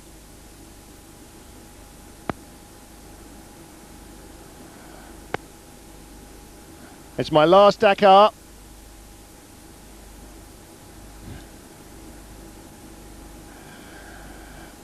Apparently his mother believes that he's having fun. Well, just occasionally it looks like it as well. While most were relieved to reach Dakar, there was a note of sadness today. Eric Abidjou, the Frenchman, 42 years old, finished the stage, but on the liaison section, just 15 kilometers out of Dakar, he stopped, and it's suspected that a fatal heart attack was the cause of his death. He was on his 5th unsupported Dakar.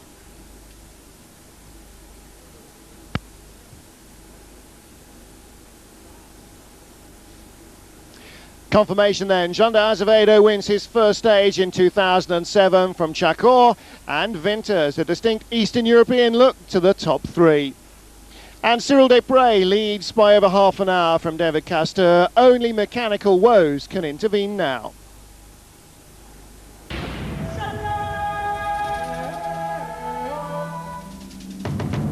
Today, finally, the competitors got to see the famous Lac Rose outside Dakar. After a night in the capital, the final stage, less of a challenge, more a lap of honour. A chance to salute those who made it through 2 weeks of struggle.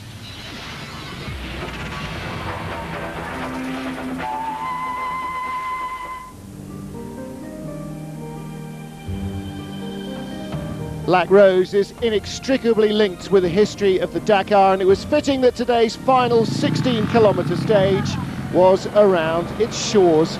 A time for celebration for those that made it to the end.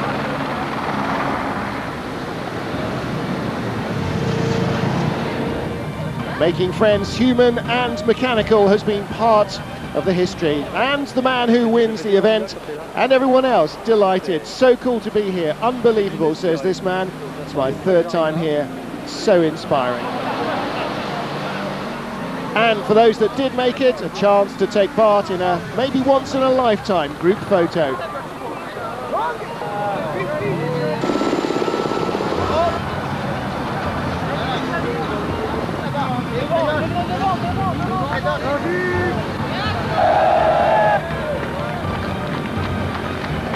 And then time to get on with the action. And the very last in the category would get away first, leaving the leaders the beach afterwards. But show some riders a sand dune or two, and they just can't help having fun and enjoying themselves.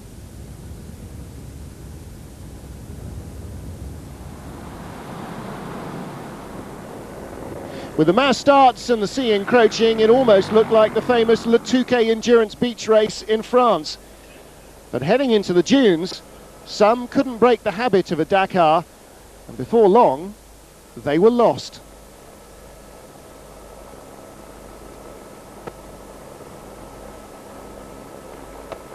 And with a bewildering array of tracks from competitors and from spectators, there was plenty of options to choose from.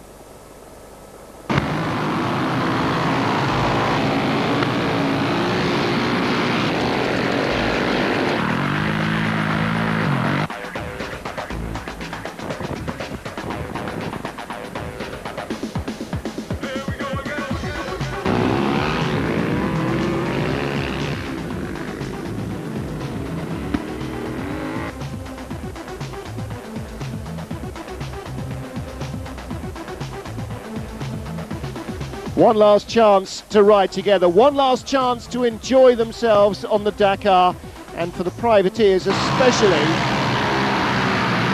a fitting reward for the strain, the stress, the pain and the heartache of the previous 2 weeks of endurance.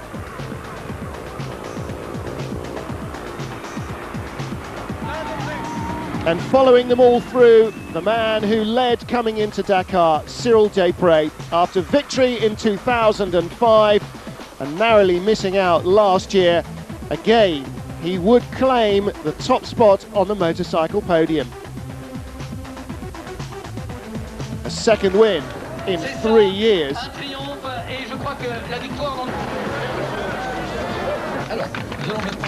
Chris Blaze and David Castor completing the motorcycle podium. And Desprez just thrilled.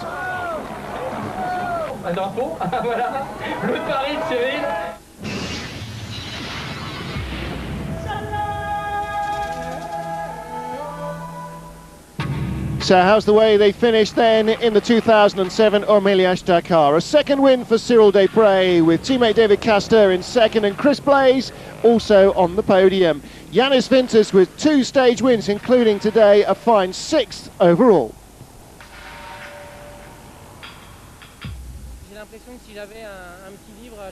I was just thinking if I had a little diary to write down all the things that could have happened, all my thoughts, all the little things that have happened on the track or on the bike, I could write hundreds of pages for every Dakar.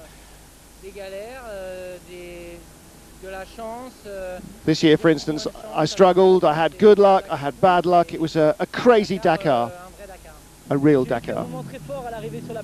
I just had a hugely emotional experience this morning when I arrived on the beach. All the amateurs were waiting for a picture and I got an ovation from them, and that really touched me. You know, I guess I helped them to dream because I'm a former amateur who managed to become a pro, and today I'm on the podium in second position, and if I can make the dream real, if I can make them dream too, then that's extraordinary.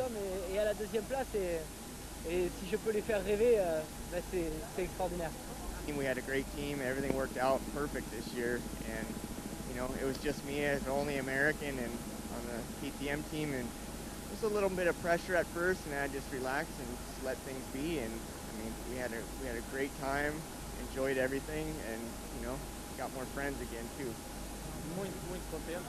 Helder Rodriguez saying, I'm so happy to be here. 5th overall, 1st in my category. I've achieved everything that I hoped for. Nothing bad happened to me during the whole Dakar.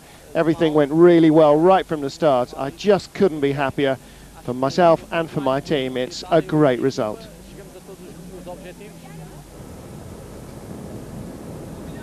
Helder Rodriguez then, the overall leader when they arrived in Africa. He won 2 stages and the 450 capacity category.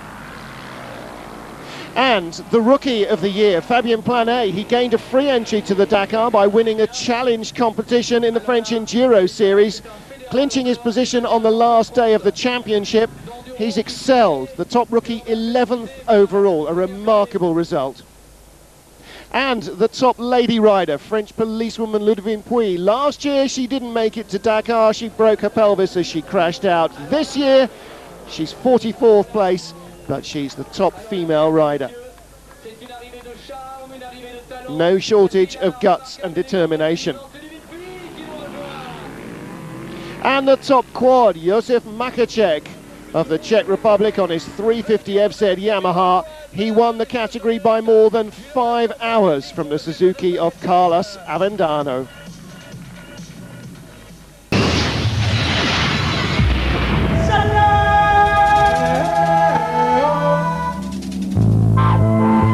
It all started in a foggy Portuguese hillside, and as had been expected, it was 2 Portuguese riders who wowed the phenomenal crowds on the first 2 days of the Orméliage Dakar 2007. Helder Rodriguez and Ruben Faria. They won a stage apiece, and they were 1-2 as they headed to the boat in Malaga for the crossing to Africa. And in Portugal, the chance for the competitors to come across something they probably won't see much of again. A water hazard. Not classic Dakar images, are they? More like a 3-day enduro. But it is the middle of a European winter. Silly mistakes, perhaps a little nervous. Isidre Esteve escaped that one. Everybody knew a problem in Portugal would mean that you wouldn't even see day 3. This is the start in Morocco. It's winter in the Atlas Mountains. It's cold, but it's fast. The time, perhaps, for Cyril Desprez to put fuel problems and an accident behind him. Desprez was speeding on stage 3 till slowed by a gearbox, but before that, he'd lost time.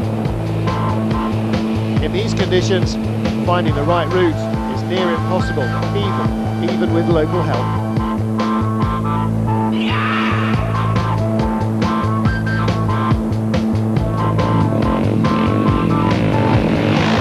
Much fancied Alain Duclos had a tough time at the beginning of the Moroccan stages. The rider from Mali crashed heavily. He was out. Tragically, we also lost 29-year-old South African Elmer Simmons.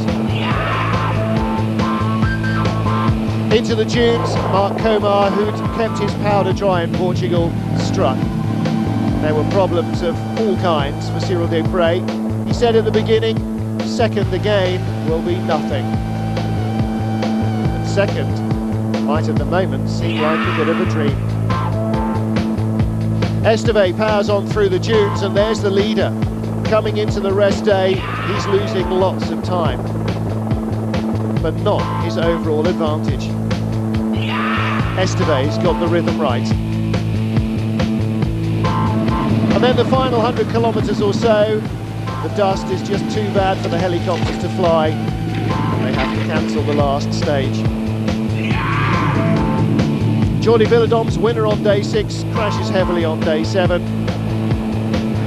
Broken arm, fractured hand, dislocated foot. It's a heavy crash, but he's okay. And it's Comar that leads. But the desert still has plenty of surprises in store.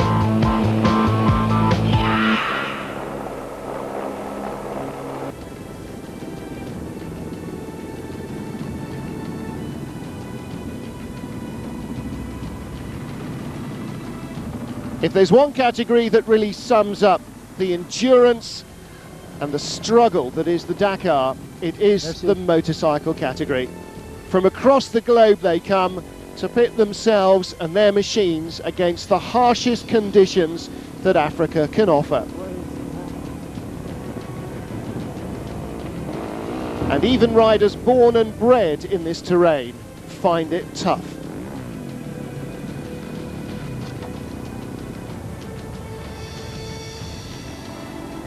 The bikers say that to get to Dakar you have to be prepared to crawl there over broken glass. Sometimes that seems like it might be the easy option. Mechanical failures, shortage of fuel, heat, exhaustion, even for the stars, the sand is a cruel mistress. And you know when the sand is soft enough to catch out the very best, soft enough to catch out everybody else. As the battle out front continued, Desprez and Comar slugging it out of the head of the field. For the majority of the riders, survival on a minute-by-minute basis was all there was.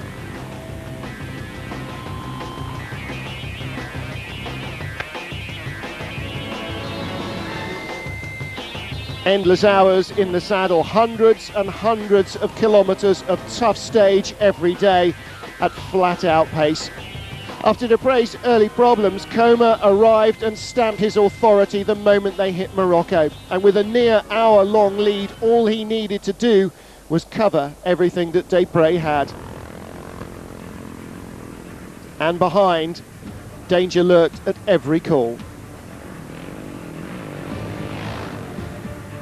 Local rider Alain Duclos, one of a number to crash out.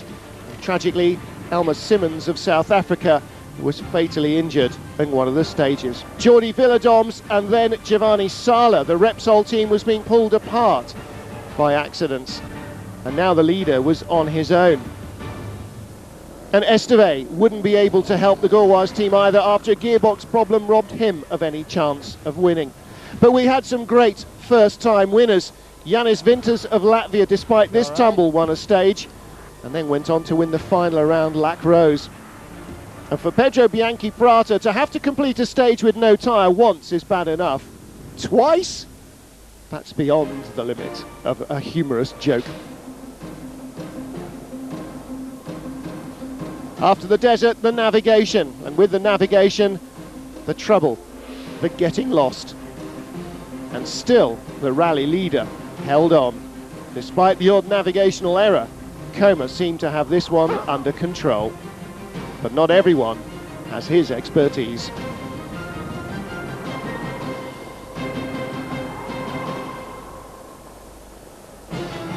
And then one day, the bizarrest thing happened. The top 11 riders in the event spent ages meandering around, completely, utterly and hopelessly lost. Coma, though, somehow still came out smelling of roses. Until this. His bike standing alone in the trees, and Coma himself dazed and confused, barely even knowing where he was. Never mind what had happened.